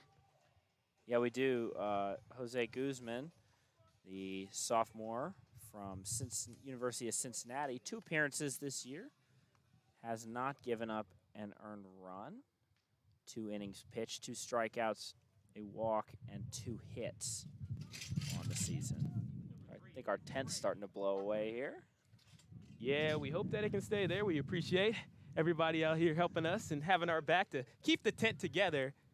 A lot of other people are in here enjoying the nice shade on a hot 4th of July day as the new pitcher Guzman will work against Trey Rucker, the top of the order here for the Copperheads with 2 runners on in a 2-0 game. Comes out throwing an absolute heat there. So that's strike number 1. He's got the sunglasses and the shades a little bit. And he'll try to strike out Rucker. We have 2 runners on right now. It's Friesen at first, Jordan Long at third. Rucker in an 0-1 count. And looks like there's a mistake there. Jordan Long could take advantage as the ball was thrown over the head of the first baseman. That's another run for your Southern Ohio Copperheads. Jordan Long coming across 3-0 Southern Ohio. Taking advantage of mistakes by the other team, something that the Copperheads have fell victim to in the last couple of days, and now able to get a couple of back here, take the 3-0 lead here. And this, Sedric, this is starting to turn into what we've seen a lot on the flip side, or on the opposite side of the field, is the big inning. Only 1 out in this one, so the Copperheads have a lot of room to work with as far as maybe getting a couple more guys home. Yeah, we see ball number 1 thrown to Rucker, so it's Trey Rucker who's looking for his first homer of the year. He's had some times where he's been really close, including one going off against the wall. Does have a trio of triples. They'll score that one. They'll score that one an error on Guzman. So Long reached on an E1. And Copperheads are up 3-0 as we see the 1-2 pitch. It's another pass ball. Friesen's going to go. He hesitated for a second, but got the go from the whole dugout. He's off to third base. So yet again, another Copperhead in scoring position with only 1 down in the inning. And that pitch was a ball since it was a pass ball. So it's 2-2 to Trey Rucker and a 3-0 game for the Southern Ohio Copperheads. Copperheads trying to get some revenge on the Cincinnati Steam, a team that's defeated them 3 times this season, a couple of times in fashions that were quite embarrassing for the Copperheads. And we know Coach Lanning, he really is a competitive guy, wants the Copperheads to compete, knows what the Copperheads can do as a 2-2 is off the mark, and it's ball number 3, and expects a lot out of these guys and knows what they're capable of. So a win here would be huge for the Copperheads, looking to try to increase their record and get back in the mix. With 20 days left in the season, it's now or never for the Copperheads as they're continuing to fall behind teams like the Hamilton Joes, and the Scouts, Steam, Settlers not getting any worse either, as we see a 3-2 pitch into foul territory. So count remains full. Copperheads will have to start making up ground. Not too many games back out of that playoff spot. Only 4.5 games out of that, or 3.5 actually, if they would be victorious here in this one. Still a lot of baseball left, but if they're able to get things done here, only be about 3.5 games out of that playoff spot. Trey Rucker goes down swinging as that pitch was high, and he was able to not be able to get any contact on it. So Rucker goes down on strikes, but one runner remains on third, as it was still pretty productive at bat, as there were some errors that happened, a couple pass balls there for Guzman coming in fresh to this game, as this is his first inning of work. And now he'll deal with Gunnar Aldridge, the DH, who has a single and a fly out to shortstop on the day, as Aldridge try to get a big swing there. That ball comes directly back towards us, and that's strike number one, Tim. And, of course, here at our spot with our camera sitting right between the fence, we're just praying there's not that one foul ball that goes right to our camera, or that might be the end for our little webcam. Thousands of little holes in the chain link fence here, so we're just hoping they can avoid that one, but we'll hope the baseball gods are on our side. That way we can continue to bring you guys baseball this one. Yep, we hope the baseball gods are on the side of the Copperheads as well, as we see the 0-2 pitch now to Gunnar Aldridge from Guzman. Jose Guzman sets, delivers, and there's going to be a high fly ball going into one runner on, but not before they could score 3 runs, as Clayton Hodges reached on a single and then was driven in on an RBI single from Jordan Long. Carson Shepard reached on a walk and then scored his run on a pass ball. Jordan Long was able to reach on a single and was scored on an error by Guzman, the pitcher. Class went down on a 1-3 ground out. Friesen ended up reaching on a walk, and Trey Rucker struck out. Gunnar Aldridge had a fly out to center field. So really busy inning there for the Copperheads, and we've seen a little bit of action so far now in the top of the 5th. The Cincinnati Steam will try to find their response in the bottom of the 5th. You're listening to Southern Ohio Copperhead Baseball on YouTube.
Copperheads and Cincinnati Steam in a 3-0 game in favor of the Southern Ohio Copperheads here at Cincinnati Reds Youth Academy in Cincinnati. Not too far from the downtown area, only about 12 minutes from downtown. As Bohr is still on the mound working against Huen as he delivers the first pitch, and it's off the mark, so be 1-0 count to Luke Huen, who on the day for the Cincinnati Steam grounded out to second.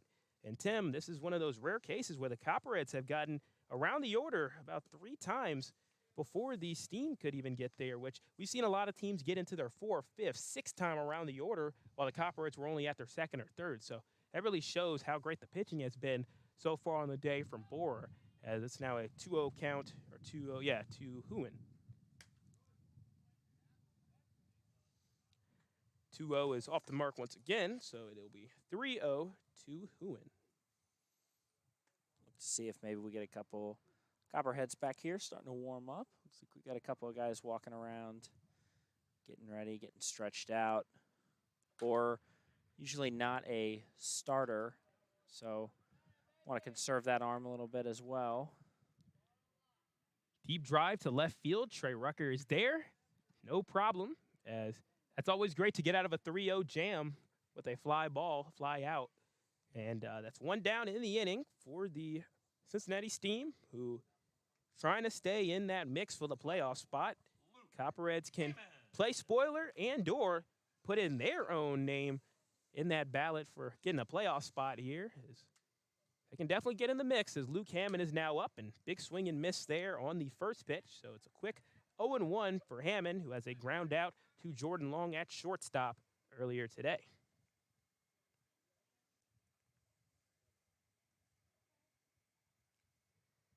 The 0-1, it's going to be a pop fly into shallow center field. Hodges running. He's able to make the catch. There we go. Good work from Hodges. And he's had to put in a little bit of work at center field. He's been pretty busy, as we've seen a fair share of fly outs to center field. That time it didn't go right to him. He had to run and make the play, so good work of reading it. Another guy getting his money's worth in this one today. Very active out there in center field making plays. So that'll bring on Jeffrey Butler, who struck out swinging back in the third inning for his second at-bat of the day. As we'll see Bohr set up at the mound, deliver the pitch, swing and miss for strike number 1. Blew that one right by him on the lower part of the zone.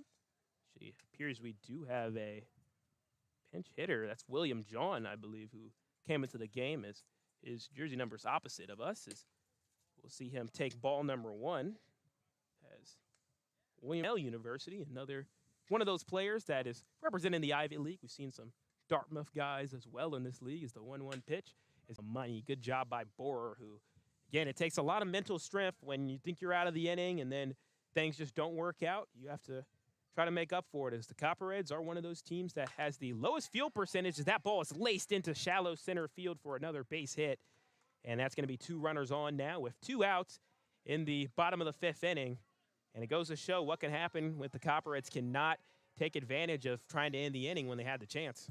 Yeah, an error or not having that error certainly ends that inning, but Borer will have to just settle back into this one. Only the second hit he's allowed today. So still pitching really well in his 5th inning of work. Adam Snyder back up to the plate with 2 runners on, and they're going to call a balk there on Borer.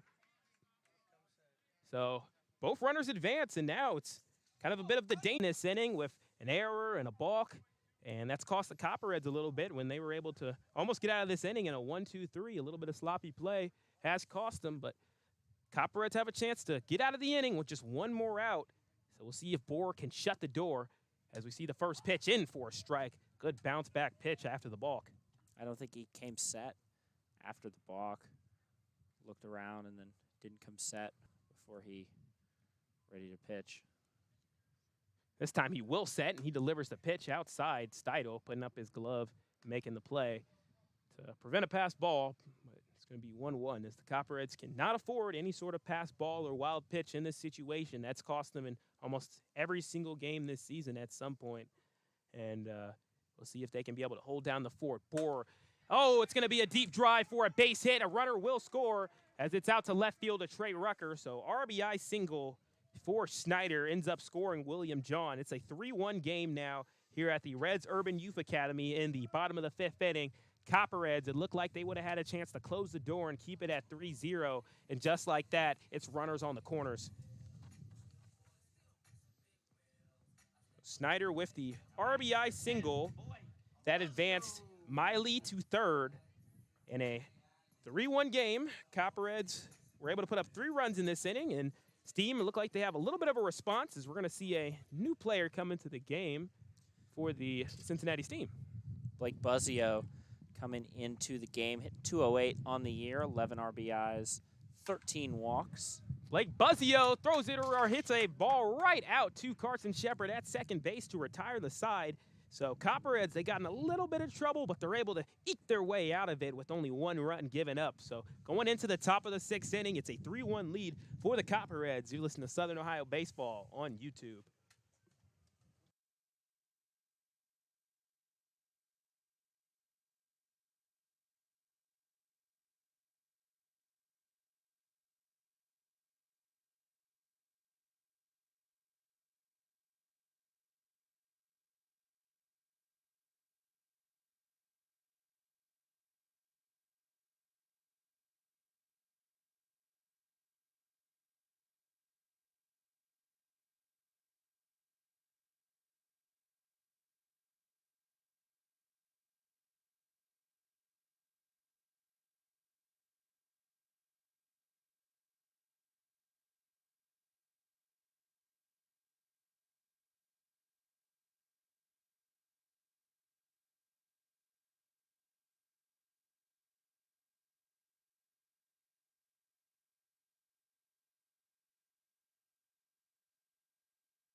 Top of the 6th inning here at Cincinnati Reds Youth Academy. Copperheads leading the Cincinnati Steam 3-1 here on a 4th of July game on a nice, beautiful afternoon. A little bit hot outside, but that's what you expect from July as we're getting into the heat of the summer and the heat of the season as we are just over the mid-season mark as the playoff teams are really starting to separate themselves a little bit. Still, overall, though, it's a really close race as you see a couple of teams with 14 wins, including the Monarchs and the Joes. Well, Joes 14-9, Monarchs 14-10, leading their respective divisions. If the playoffs were to start today, it'd be Monarchs and Ice Haulers, Joes and Scouts. Both of these two teams, though, trying to stake their claim for a playoff spot as we see the first pitch to Ashton Bam Thomas for a ball. Guzman now pitching into his 2nd inning, and it'll be Bam Thomas, Josh Steidel, Clayton Hodges due up. So a couple of guys from down south, Bam Thomas from Georgia and Steidel and Hodges from Florida, be up to bat on a hot summer day. Said it a little bit earlier, but if Thomas able to get a hold of him, only 300 to that right field corner. See a foul tip there for strike number 1. So 2-1 to Ashton Bam Thomas, who had a pair of groundouts to that right side, as you were saying, Tim. So definitely favoring getting hits in that right area. And if you get it past the first baseman, the right fielder is sitting in a position where Christensen might not be able to get it, as we see a swing and a miss for strike number 2.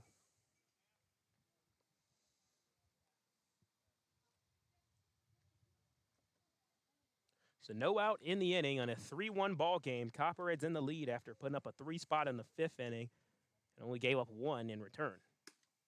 And they got Bam Thomas looking as that pitch was right there in the zone, no swing on it.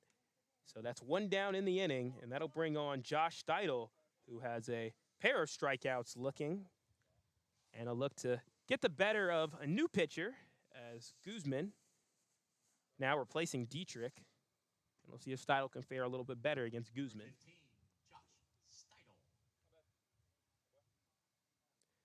Steidel. Steidel with his teammate from Jacksonville University, Clayton Hodges, cheering him on. Takes the first pitch outside for a ball. Copperheads will face the same team tomorrow as they'll be facing the Cincinnati Steam at Bob Wren Stadium. As we have an exciting week this week, as we'll have High School Journalism Week coming up, as well as the alumni, as we see a drive into right field, and it's down for a base hit. Josh Steidel coming up with a base hit for the Copperheads to get things going in the top of the 6th inning. And like we said, Christensen playing a little bit closer to that center field or that right center field area. So anything into that right field could be a place where the Copperheads could take advantage. And what does Steidel do? Hit it right over there. He got a hold of that one and put it in the right spot. But I think more importantly, that was a good reset for him. A couple of tough strikeouts looking to start the game. And another one of those guys that's able to change the game with one swing of a bat. So good mental reset for him as well. Steidel going to be in the All-Star game. We'll be starting at catcher for the South Division team, which is coming up on the 12th. As we see the first pitch to Hodges, swung on and missed for strike number 1 with 1 out in a 3-1 game. Apologize for any technical difficulties. That is a very hot day, and we're using my computer here. We don't have any of our usual graphics, but always appreciative of our many sponsors that help us all throughout the season. As the 0-1 pitch is going to be off the mark, so it'll be 1-1 now to Clayton Hodges. So see 1-1 count to number 1-1 of the Southern Ohio Copperheads, who once again wearing their orange jerseys today, green batting helmets, gray pants, Steam in their red jerseys, blue caps, white pants. As we see Guzman set up at the mound, deliver the pitch outside, ball number 2. So the count is 2-1 with 1 runner on. 3-1 game in favor of the Copperheads. We'll also have Alumni Night coming up this week. That'll be on July 8th for the Scouts doubleheader. So lots of former Copperheads employees and maybe Copperheads players will also be in town as well, as Hodges fouls the 2-1 back, and now the count is 2-2. As some of those sponsors I mentioned we want to thank, of course, are Ohio Health, Jackie O's, OUCU Financial, Wendy's, and, of course, Larry's Doghouse as well, not to mention the Eclipse Company Store, some of our many great sponsors that we've had throughout the season.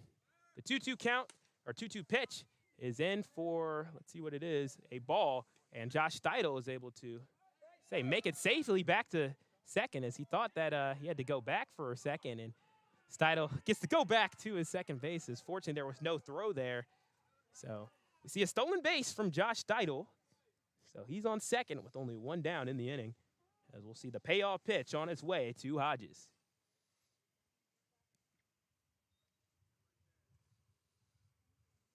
(3-2). Fouled backwards once again, as Hodges is seeing the ball, getting some contact each time and staying alive. Good battle here.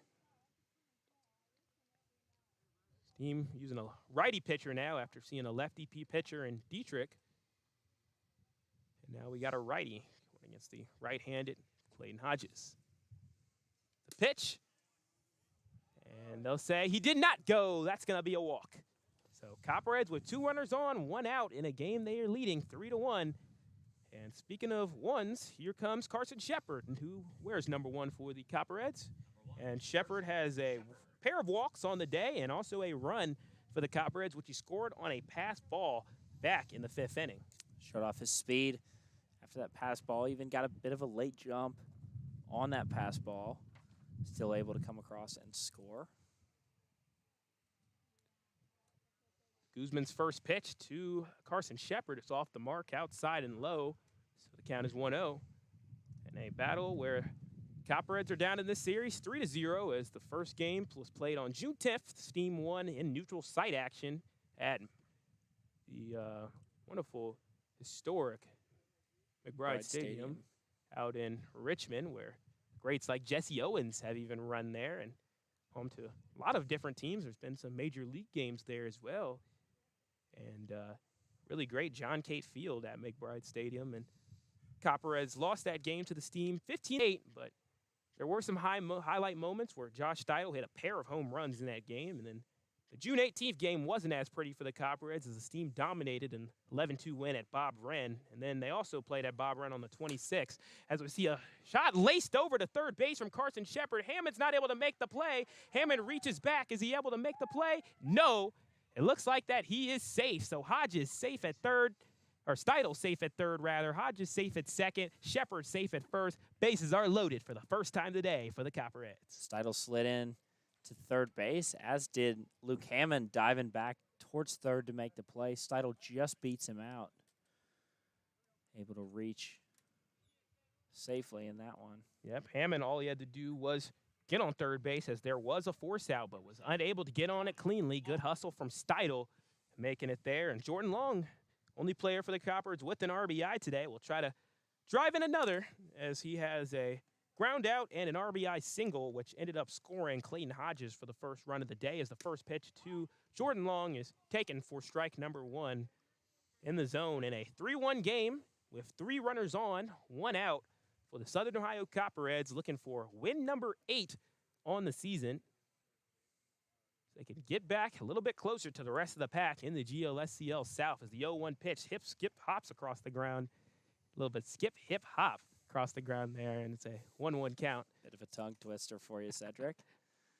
Yes, it is. Yes, it is. I mean, that's the great thing about broadcasting, too. There's lots of wordplay that you can try, whether, of course, it's the puns, which I always love to do, or, of course, you can do your alliterations, all types of things. It's the 1-1 pitch. It's on its way. It's too low for ball number 2 to Jordan Long.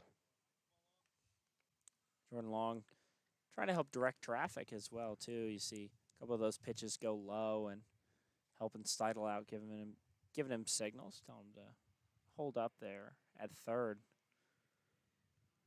3-1 lead, 3 runners on, bases loaded for the Copperheads as we see the pitch hit Jordan Long, and that's going to drive in a runner.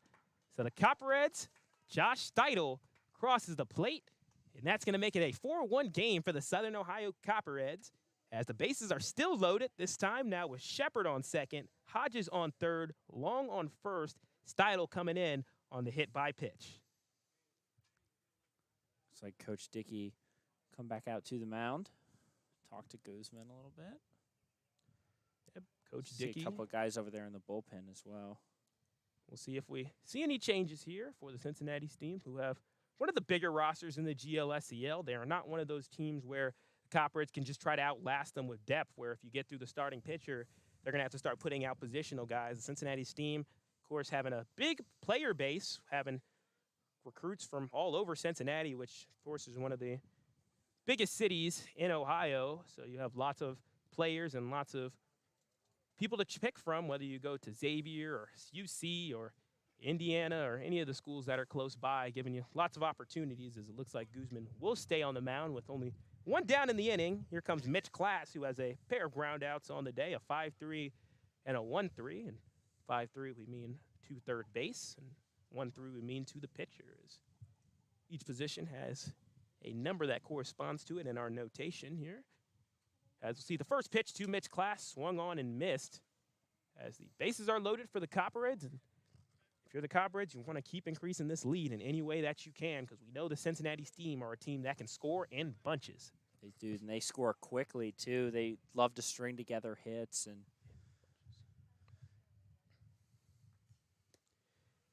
0-1 is outside, so now the count is 1 ball, 1 strike, 1 out in the top of the 6th inning. Copperheads up 4-1. They put up 1 run in this inning as Josh Steidel reached on a hit by pitch. Clayton Hodges reached on a walk, Shepard on a single, Long on a hit by pitch. So a couple of different ways of getting to first base, as we see a big swing and miss there for strike number 2 to Mitch Class.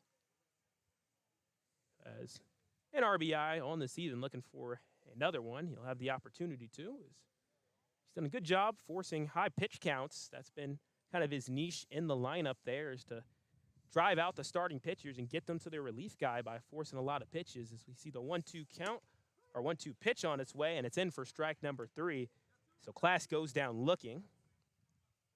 So that's 2 down in the inning. Copperheads still able to put up 1 so far in this top of the 6th, and they'll try to put up another. That'll be Matt Friesen, who has a walk and a ground out. And Friesen with the chance to add to his RBI total for the season. We'll see if he can deliver in this moment with the bases loaded. Hodges on third. Long on first and Shepard on second as Matt Friesen takes the first pitch in for a strike.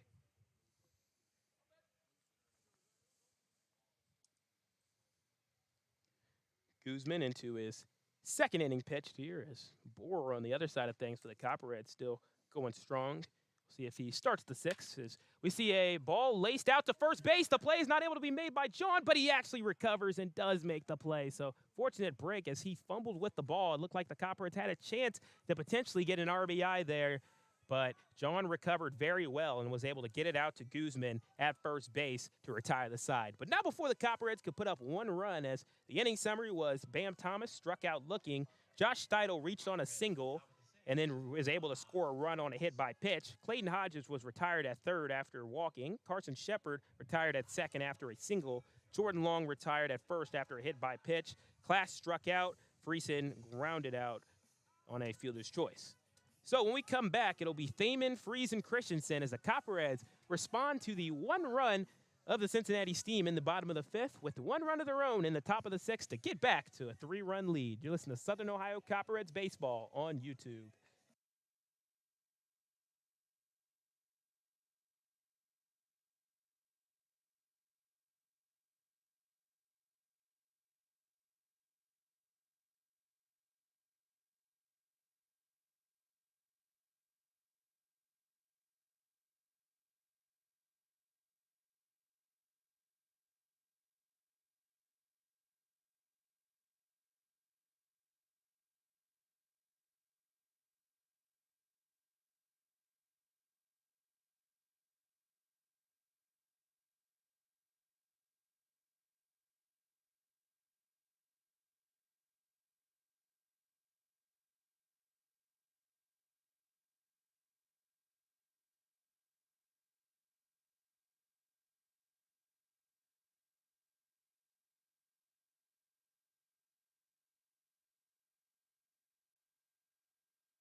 It's the bottom of the sixth inning here at Cincinnati Reds Youth Academy, and Southern Ohio Copperheads are up 4-1, and they'll look to try to keep that lead as there's a new pitcher into the game. It's number 19, Adam Beery.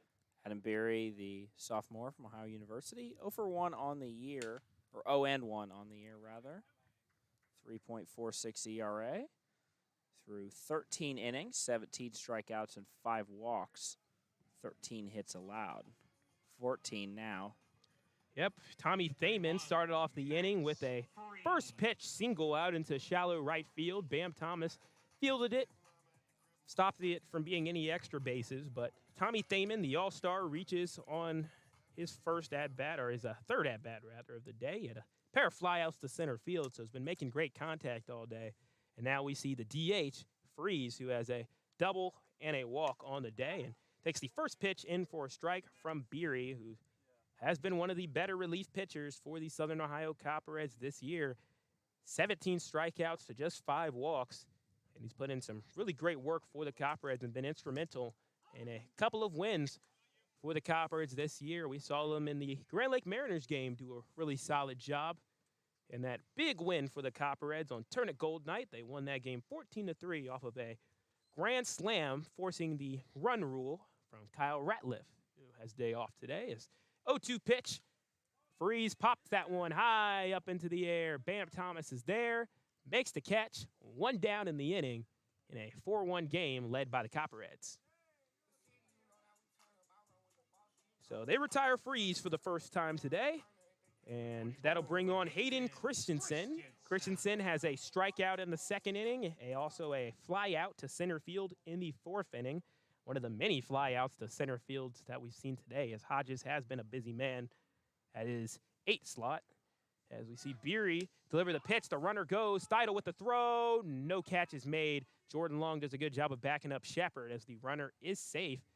As it appears, maybe the ball either hit off of him or maybe just not feeling great on the slide, but the runner is safe at second. So Thaman is on second base with one down in the inning. Christensen took the first pitch for a strike.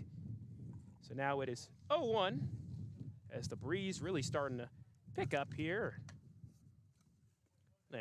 very hot day. Beery wearing his number 19 jersey. It's going to be a deep shot. 5 pitches so far in this inning. So if Beery rather is able to keep his pitch count low, we'll see him go a few more innings. Might not even have to use a third guy in this. Not sure who's actually scheduled to throw today, but using as little pitchers as possible is going to be huge, especially with that doubleheader coming up in just 4 days. Most certainly. And Copperheads doing it today without a bullpen. So they're finding places to warm up wherever they can. And they'll see if they can still make do with what they got. As it's now 2 outs in the inning, a 4-1 lead as they're going against Huin, who has a ground out and a fly out. And he takes strike number 1, going against a new pitcher for the first time in Adam Beery. With 1 runner on, it's Stamen at second base. And we'll see if the Copperheads can stave off the steam. Beery sets, delivers the pitch, and just off the mark outside for ball number 1. So the count is 1-1 with 2 outs. Copperheads up 4-1.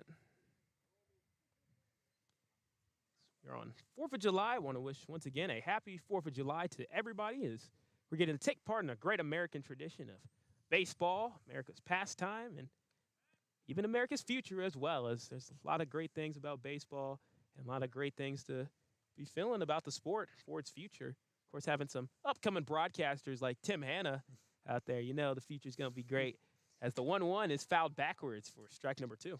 Baseball doing a great job of trying to win back some fans. Generation sort of forgot about baseball, I would say. Our generation kind of forgot about watching pro baseball, maybe moved on to some of the other sports. Kind of baseball wanting to recapture the magic of the late 80s, 90s. People were just lining up out the door to watch baseball games. Yeah, even the early 2000s as the ball is laced right down Broadway, and it's going to get past Jordan Long. It's going to be a base hit, and the runner's going to try to go home, and he'll be safe. Tommy Thaman is safe on the RBI single picked up there from Huin. So Huin delivers as now the lead is only 4-2 for the Southern Ohio Copperheads. Well hit ball in the gap between second and short. And then slowed way down once it hit the grass. Had to wait for Hodges to come in and pick it up. That's one thing that we've talked about a couple of times this season, where the transition between the turf to the grass sometimes results in whether it's a weird bounce or when that ball comes hot off the turf, just immediately. Another base hit here for the Cincinnati Steam as their bats are starting to heat up here on a hot summer day as they have 2 runners on. Still 2 outs. He'll work against William John, who reached on an error and then was able to score the first run of the day, as what was a very frustrating inning for Coach Lanning and the Copperheads fielding, as they had a chance to go down 1-2-3 in that inning. And an error ended up shutting the door there. But with Huin on and Hammond on, we see 0-1 is low and inside. So now the count is 1-1 in the bottom of the 6th inning. Copperheads had a couple of runners score. Josh Steidel, Clayton Hodges, Carson Shepard, Jordan Long. Only 1 RBI on the day for those 4 runs came from Jordan Long. So you see strike number 2 delivered from Adam Beery. We're in some heat there. So now the count is 1-2. Can Beery get out of the inning? Beery sets on the mound. Looks backwards. Set flyouts from Freese and Christensen. Huin, as I mentioned, had an RBI single. Hammond with a single over to left field. And William John went down on strikes to retire the side. So when we come back for the Copperheads, it'll be the top of the order. Trey Rucker, Gunnar Aldridge, Bam Thomas, as we're getting into the latter portion of the game. Can the Copperheads maintain their lead over the Cincinnati Steam? That question will be answered throughout the next 3 innings. You're listening to Southern Ohio Copperheads Baseball on YouTube.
Southern Ohio Copperheads are nursing a 4-2 lead here on the road at the Cincinnati Reds Urban Youth Academy, not too far from downtown Cincinnati. And looks like the Cincinnati Steam in their red jerseys are going to have a new pitcher at the mound that the Copperheads have seen before. Noah Curry came in the first game against the Copperheads up in Richmond. Went 1 2/3 innings, no hits, no walks, 1 strikeout, no earned runs. On the season, though, 0 for 1 with a 6.0 ERA, 3 strikeouts, 4 walks, and 2 hits. So he'll go against the top of the order as we see yet again a pitcher coming into the game against the top of the order of the Copperheads for the 3rd time today.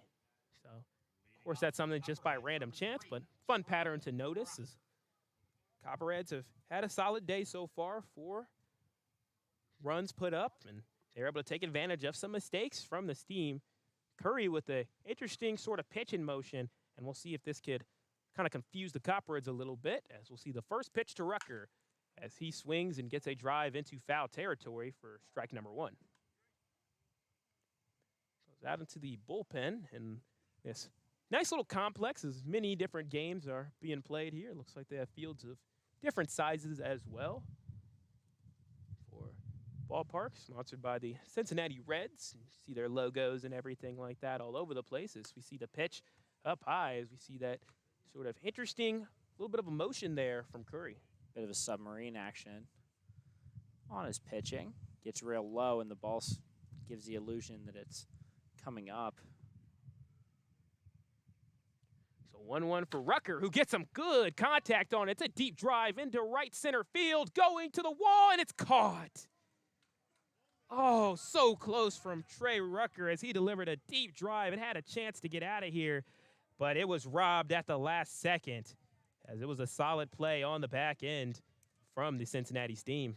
Hayden Christensen, a nice running grab to do that at the warning track. Looks like he actually hit off the fence, like bounced himself off the fence after he made that play. Good job staying focused, able to flash the leather and make the play. So Rucker goes on the fly out as that almost went out of here. And here comes Gunnar Aldridge, who was right by us at one point earlier today, listening to the broadcast for about 30 seconds before coming back to the dugout, as it's a 1-0 count now quickly to Gunnar Aldridge, who has a single and a pair of flyouts, 1 to short, 1 to center field. The 1-0 pitch is up high from Curry, and that's going to be 2-0 now for Gunnar Aldridge, who will be followed up by Bam Thomas, who is also due up this inning for the Copperheads with 1 down in a 4-2 game. Copperheads in the lead, and been very rare for the Copperheads so far this season. They had a lot of games where they've had to come from behind to get their victories, and this has to be more refreshing here, having a lead. And now the question is, can the Copperheads maintain it throughout the final 3 innings here? As we see the 2-0 pitch off the mark, or actually make that the 3-0 pitch off the mark, and that'll be a walk for Gunnar Aldridge. So he reaches for the 2nd time today, and that'll bring on Ashton Bam Thomas, who has a pair of groundouts and 1 strikeout looking. Something Coach Lanning talked about the other day about the Grand Lake game, about how nice it was to actually play with a lead. And so now that they have held the lead for actually, this entire game, we'll have to see how they're able to handle it. I'm sure, obviously, all these guys know what it takes to win a baseball game, but sometimes playing with a lead. Gunnar Aldridge slides back on the pickoff attempt as we have just 1 out in the top of the 7th inning on a nice 4th of July evening now, as the afternoon has turned into evening as it's 5:10 here in Cincinnati. As we want to thank you all for joining us here for a nice little broadcast on 4th of July. I hope that you guys are all having a great day, whether it's going out doing a cookout, going to see some fireworks later tonight. Just hope for a really happy holiday. And hopefully you can all watch some baseball, whether it's this game or any of the games in the Major League or in the GLSCL. There's definitely a lot of action going on as the 1-0 pitch to Bam Thomas in for a strike. So it'll be 1-1 to Thomas.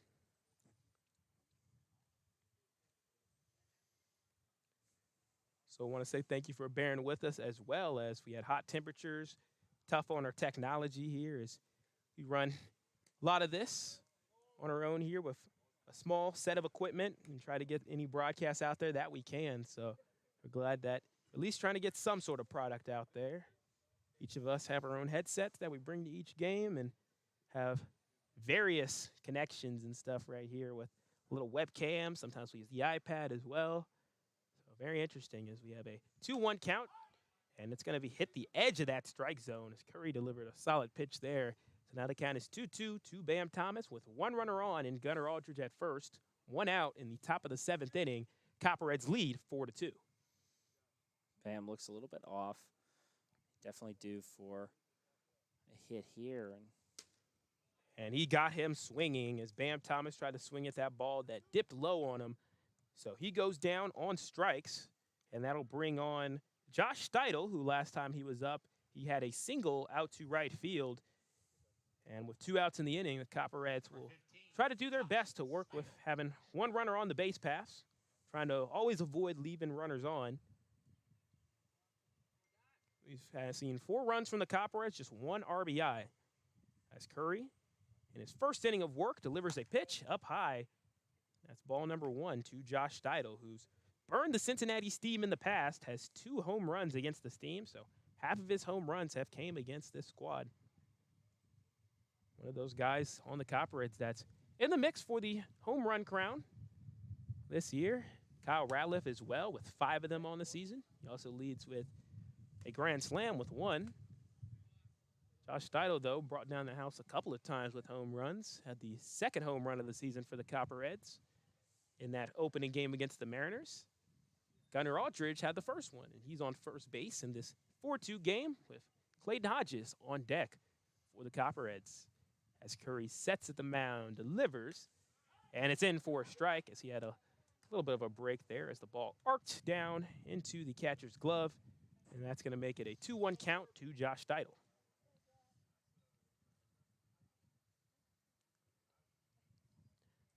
Great joy of baseball as well when you have a nice breezy day, sitting in a little bit of shade. Just a very nice atmosphere to watch a little bit of summer baseball as we'll have the 2-1 pitch. There's the deal. Bounces off against the ground. Aldridge going to make a run for it. Slides in safe. So Aldridge picks up the stolen base, doing a good job of paying attention to what's going on at the plate. Takes advantage of the opportunity. So that'll advance Aldridge to second.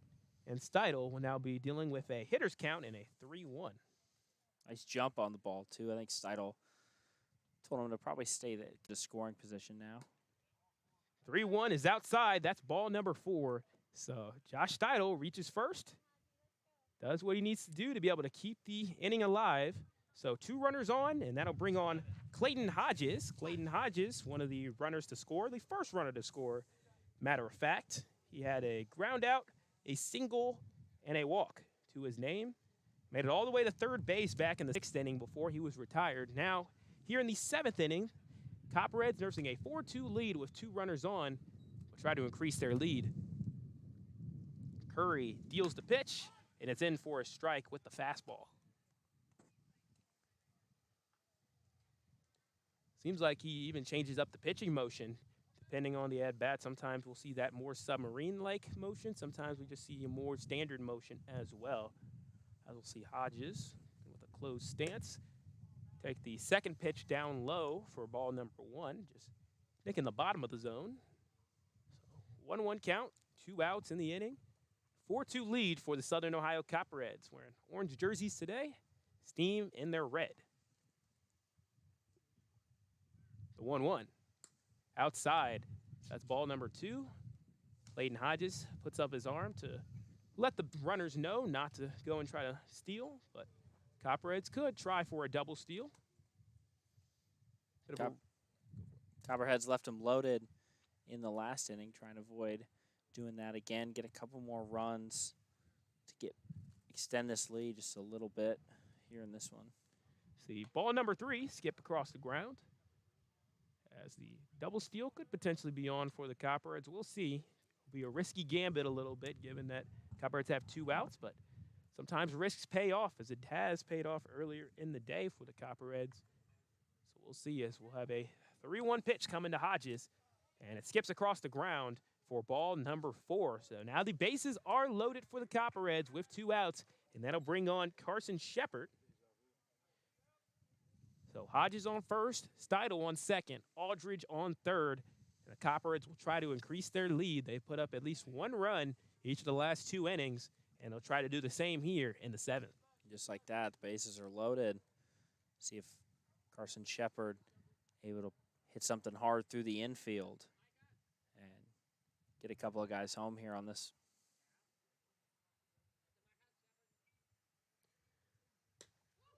Shepard takes the first pitch, almost hitting him. He dives back a little bit for ball number 1, getting a couple of chirps from the crowd as well, as we have a very small but very energetic crowd, as I describe it today, is a lot of people being able to be right up close to the action.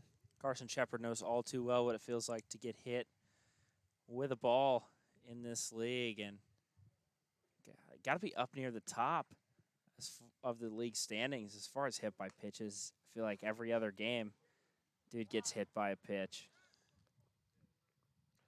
Most certainly, he does have a lot of them. He has at least, I'd say, 6. Looks like we'll have a little meeting with Curry, as I'll do a little summary here. The Copperheads got up to a 3-run lead as Clayton Hodges scored on an RBI single from Jordan Long. Shepard scored on a pass ball. Long scored on an error to take a 3-0 lead. And then in the 5th inning, Cincinnati Steam responded back with a run coming in off of an error, and William John was able to score. And then we see 1 run from the Copperheads coming off of a hit by pitch, which scored Josh Steidel as the bases were loaded in that situation. And then the Cincinnati Steam were able to strike back with another run with a RBI single from Huin, scoring Tommy Thaman. And that's how we're at 4-2. And now we're in the top of the 7th inning in a situation where the bases are loaded for the Copperheads, and it's a 2-0 count for Carson Shepard working against Noah Curry, who delivers the pitch, and it's in for a strike. So now it's going to be a 2-1 count, 2 outs in the inning on a 4th of July little matchup. Every matchup, though, can reign big, as every game will matter in what's been a very tight division race. And we see another strike there. That's strike number 2. As the pitcher, I think, thought it was strike number 3. He already went running to the dugout. Day was over. Get some chirps from the Copperheads staff. And we'll see. We've seen situations where if you mentally think you're out of the game and you think you've finished it off, it can be really tough to actually finish off the runner. So Carson Shepard with a little bit of a break. We'll see if he can take advantage with the bases loaded. 2-2 count, 2 outs. Shepard swings and misses. Now Curry goes as Curry waves goodbye to Carson Shepard there. Showing a little bit of a rivalry there, as we've seen a little bit of villain behavior from other teams, whether there's a little bit of mocking or a little bit of trash talk going on. And Carson Shepard goes down swinging there. So Copperheads leave 3 on, and Copperheads definitely are going to be happy about this, but they still lead 4-2 going into the bottom of the 7th inning. When we come back, it'll be the 9, 1, and 2 batters for the Cincinnati Steam. It'll be Miley Snyder and Blake Buzzio. Listen to Southern Ohio Copperheads baseball on YouTube.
It's the bottom of the 7th inning here at Cincinnati Reds Youth Academy. We just heard God Bless America, which, of course, is a great song to be able to hear on 4th of July as we honor America, the great country, and all the people that fight for it, including my co-host, Tim Hanna, who is serving in the military. Tim, we appreciate you. Thank you.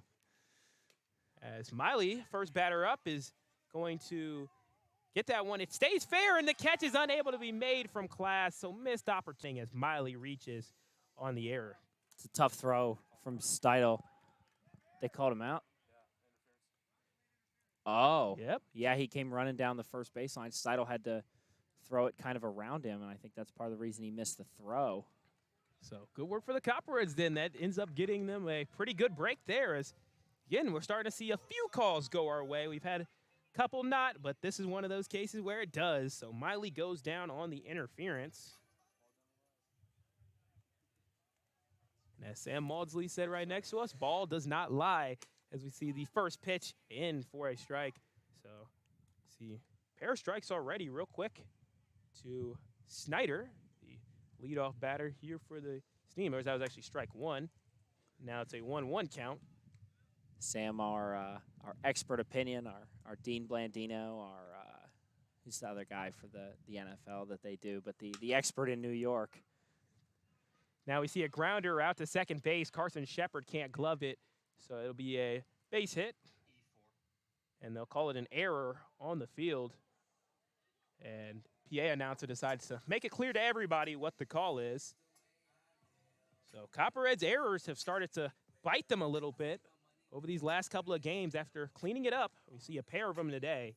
So Snyder reaches on the E4. And we're in the 7th inning. Copperheads up 4-2. And they're looking to try to get win number 1 against the Cincinnati Steam. And we see the first pitch to Blake Buzzio, who flied out to second base last time he was up to retire the side in the 5th inning. We'll try to get something going as he took the first pitch from Adam Beery for a ball. Pickoff attempt there. Runner is safe. Saw Snyder try to get a little bit of a extra lead off there. Good work from Beery. Just keeping him honest. You really never know what can happen. The 1-0 is in there for a strike. Good work from Beery. He's been one of the most dependable relief guys the Copperheads have had this season. He's found his niche within this pitching staff, and he's done it at an exceptional level. The 1-1.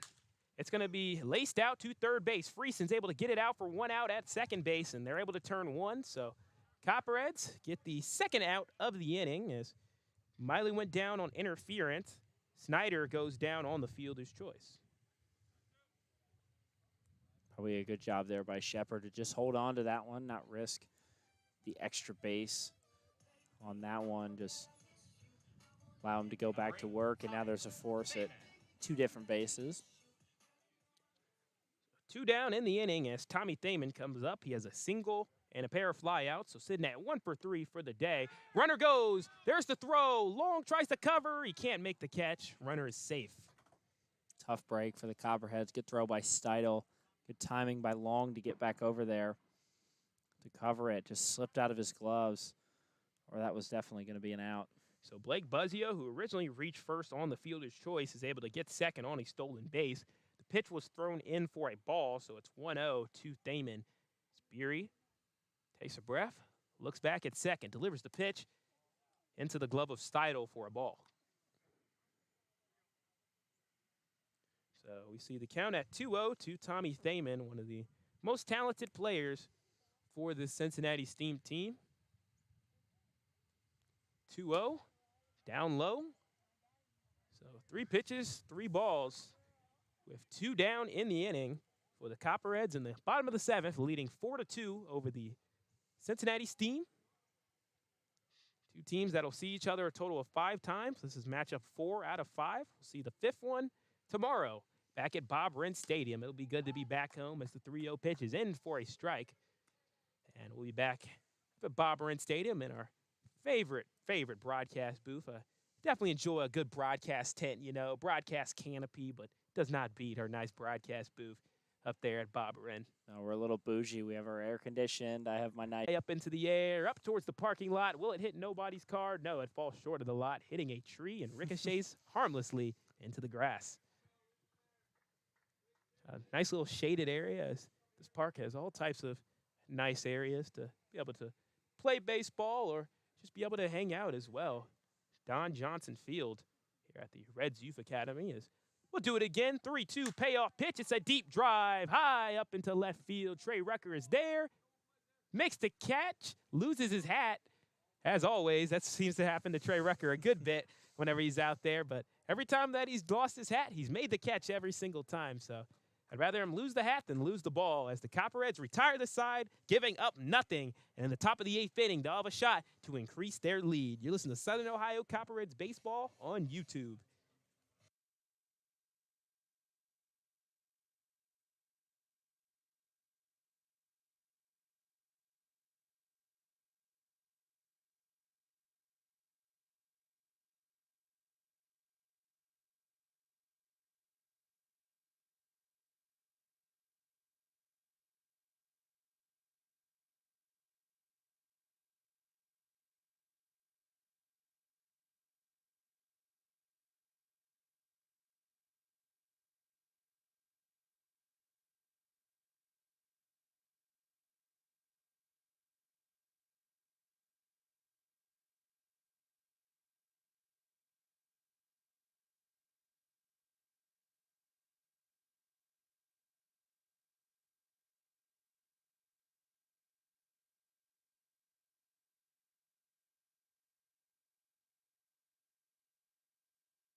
Made it to the 8th inning. Cincinnati Reds Youth Academy, Don Johnson Field. Copperheads up 4-2 over the rivaling Cincinnati Steam. Steam have beaten them 3 times. Copperheads trying to beat them for the first time. They'll have an opportunity to, but it's going to take 6 outs from the pitching staff and maybe some extra. And they can pull off the win on the road. We'll see, though. Still a long way to go. It'll be Jordan Long up to bat first, followed by Mitch Class, Matt Friesen, Noah Curry still side for ball number 1. As it's 1-0 to Jordan Long. Jordan Long with a RBI single, a hit by pitch, which ended up scoring a runner, and then a ground out. So sitting at 1 for 2, plus the hit by pitch, as we see the 1-0 from Curry swung on and missed for strike number 1, as we're starting to see a little bit of a rivalry form between Curry and the dugout of the Southern Ohio Copperheads. As there's a little bit of animosity there, and all in good fun, of course. You want to have good competition between your division opponents, as we see the submarine pitch is fouled out backwards into the other field. And if we had 2 games going on, that could create some interesting sort of atmospheres. I actually wonder, Tim, if there's ever been a time where somebody from another ballpark hit the ball while somebody fouled it off from another ballpark and they collided in the air. I'm sure there has. This is a great place down here to host multiple games all at one time, those big tournament-type weekends. And I'm sure that a little bit of interference maybe from game to game. But So Jordan Long goes down swinging. And that'll bring on Mitch Class, who has a pair of groundouts and a strikeout looking on the day. And he'll look to get on base here for the Southern Ohio Copperheads, nursing a 4-2 lead as they put up 3 runs in the 5th, 1 in the 6th, none in the 7th, trying to get back to getting some runs in the inning, as this game was true pitcher's duel throughout the first 4 innings between Bohr and Dietrich. No runs given up till the 5th inning, and then Dietrich started giving up some, got pulled for Guzman. Guzman gave up a few, and then they got Curry in, who's not giving up anything yet. as it's a 1-1 count now to Mitch Class.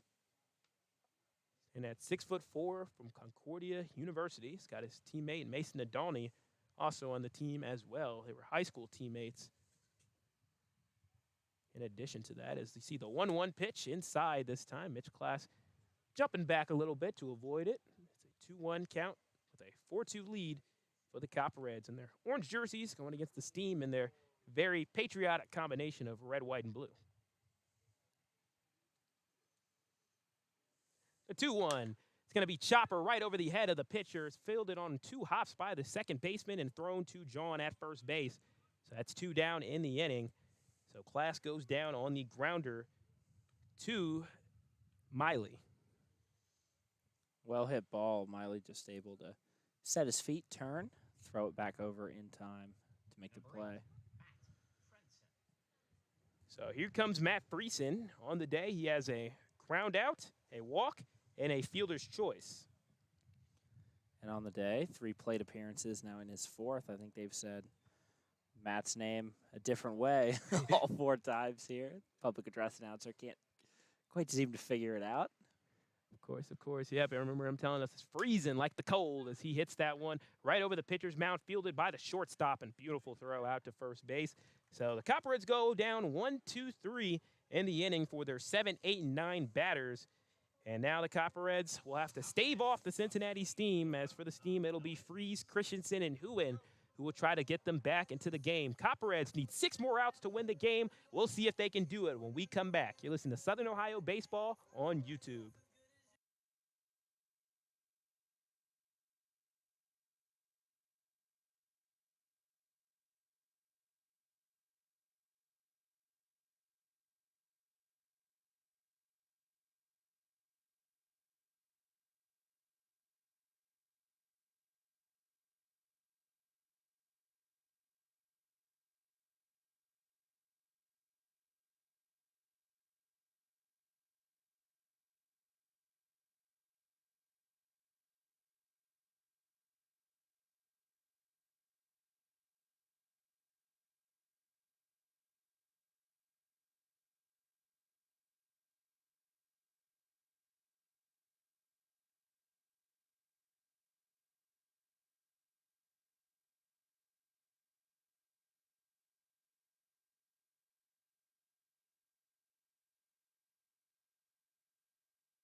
It's the bottom of the 8th inning here at Don Johnson Field at the Cincinnati Reds Urban Youth Academy. Copperheads are up 4-2 against the Cincinnati Steam. Copperheads looking for win number 8. Steam looking to move up the standings and get win number 13 on the season.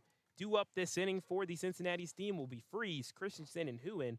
Freeze is up first, the DH. He has a double, a walk, and a flyout. And Beery is still on the mound as you see a deep drive lace into left center field. Trey Rucker fields it on 1 hop, but not in time for the runner to make it to first base. So solid piece of hitting as Freeze gets a leadoff single, and that'll bring on Christensen.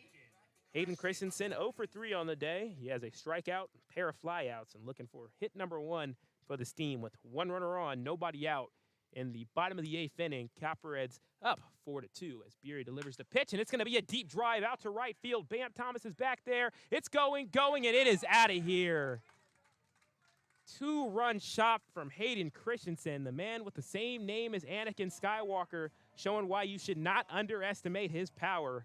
And that's a home run to right field for the Cincinnati Steam. It's a tie ball game here at Don Johnson Field. Well hit ball. A little bit higher up in the zone over to the shortest part of this field. And tie ball game now. So tough luck for the Copperheads as they had the lead for a little bit. Now, for the first time, the Cincinnati Steam are able to tie it since the 4th inning, since it was scoreless. So Christensen picks up 2 RBIs on that big home run out to right field. Freeze reached originally on a single to left field, and that'll bring on Luke Huin, who has a ground out, a fly out, a single, and the first pitch is in the dirt. Look like for ball number 1. So it'll be 1-0 as Beery here on the mound trying to close out this game for the Copperheads and at least keep the score at 4-4. But we now know the Copperheads will need at least one more run if they're going to want to pull off this victory. We've seen some close matchups this year for the Copperheads, especially on the road. We've seen that game against the Richmond Jazz not long ago where the Copperheads worked it back to a 3-3 game. Had a really great start from Sam Maudsley, who's sitting right next to us, as he had 5 straight scoreless innings in that game. But the Copperheads could not close out the game as they lost 4-3 against the Richmond Jazz, as it'll be 2-1 to Huin, who chops it over to shortstop. Jordan Long fields it, throws it off the class, and that's 1 down. Copperheads will need to get things going. Luckily, they'll have that top of the order to try and do that. But we've seen guys from all over this lineup be able to get it done in big spots. So have to focus on getting these 3 outs here, and then, of course, get the sticks out. So here comes Hammond, who wastes no time. Hits it right to Beery, who throws it to Mitch Class, and that's 2 quick outs now after allowing the home run for Beery. So good bounce back, as Hammond, before I could even name off his stats, already came out swinging for route number 2. So smooth from Beery, too. He finished his pitching motion, turned back around, and the ball was just in his glove. So William John is up. He's had a pretty solid day, as he has a run. He scored the first run of the day, also a strikeout as well. It's a 4-4 game now, as it came into it in the bottom of the 8th with a 4-2 lead for the Copperheads, but then Hayden Christensen hit a monster home run out to right field over the wall, as we do have a shorter wall, only about 310 feet out into that right center field area, and he was able to clear the wall as it's a 1-1 count, and there's a deep drive laced in the center field down for a base hit. Hodges trying to field it, goes and runs it, and now we're going to see John go to second. Scamper standing double for William John. Another well-hit ball into the gap. Starting to find the holes in this defense and be able to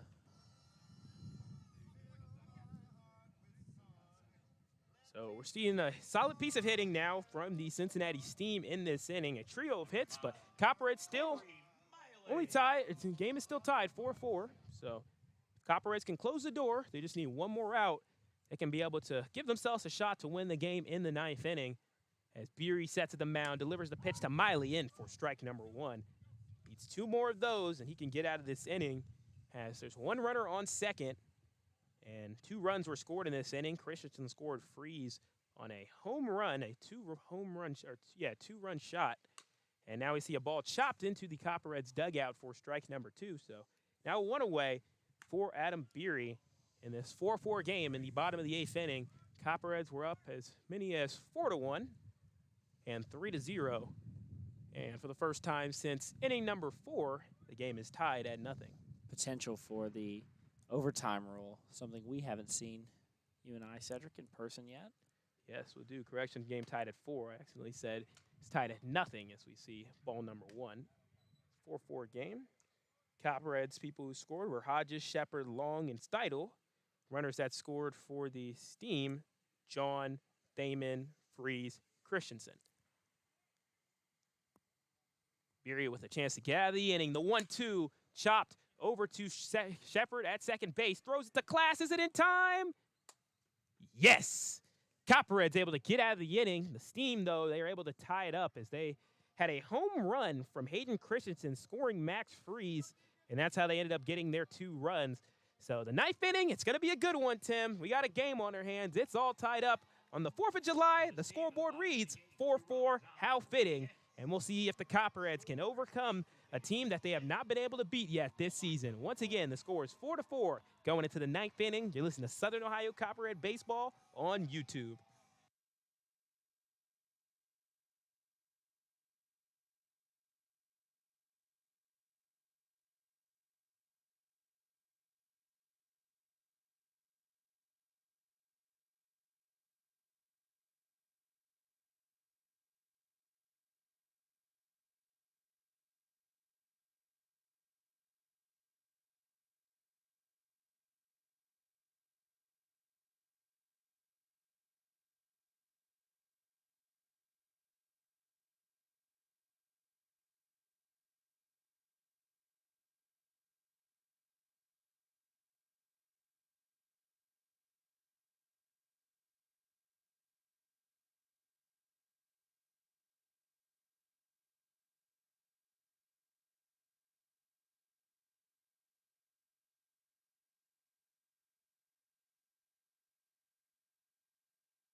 All right, it's make or break time. Put up or shut up time, clutch time, crunch time, whatever you want to call it here at Don Johnson Field at the Cincinnati Reds Urban Youth Academy. It's all tied up at 4 on the 4th of July, and we'll see what the Copperheads can do. Can they take the lead late in the game?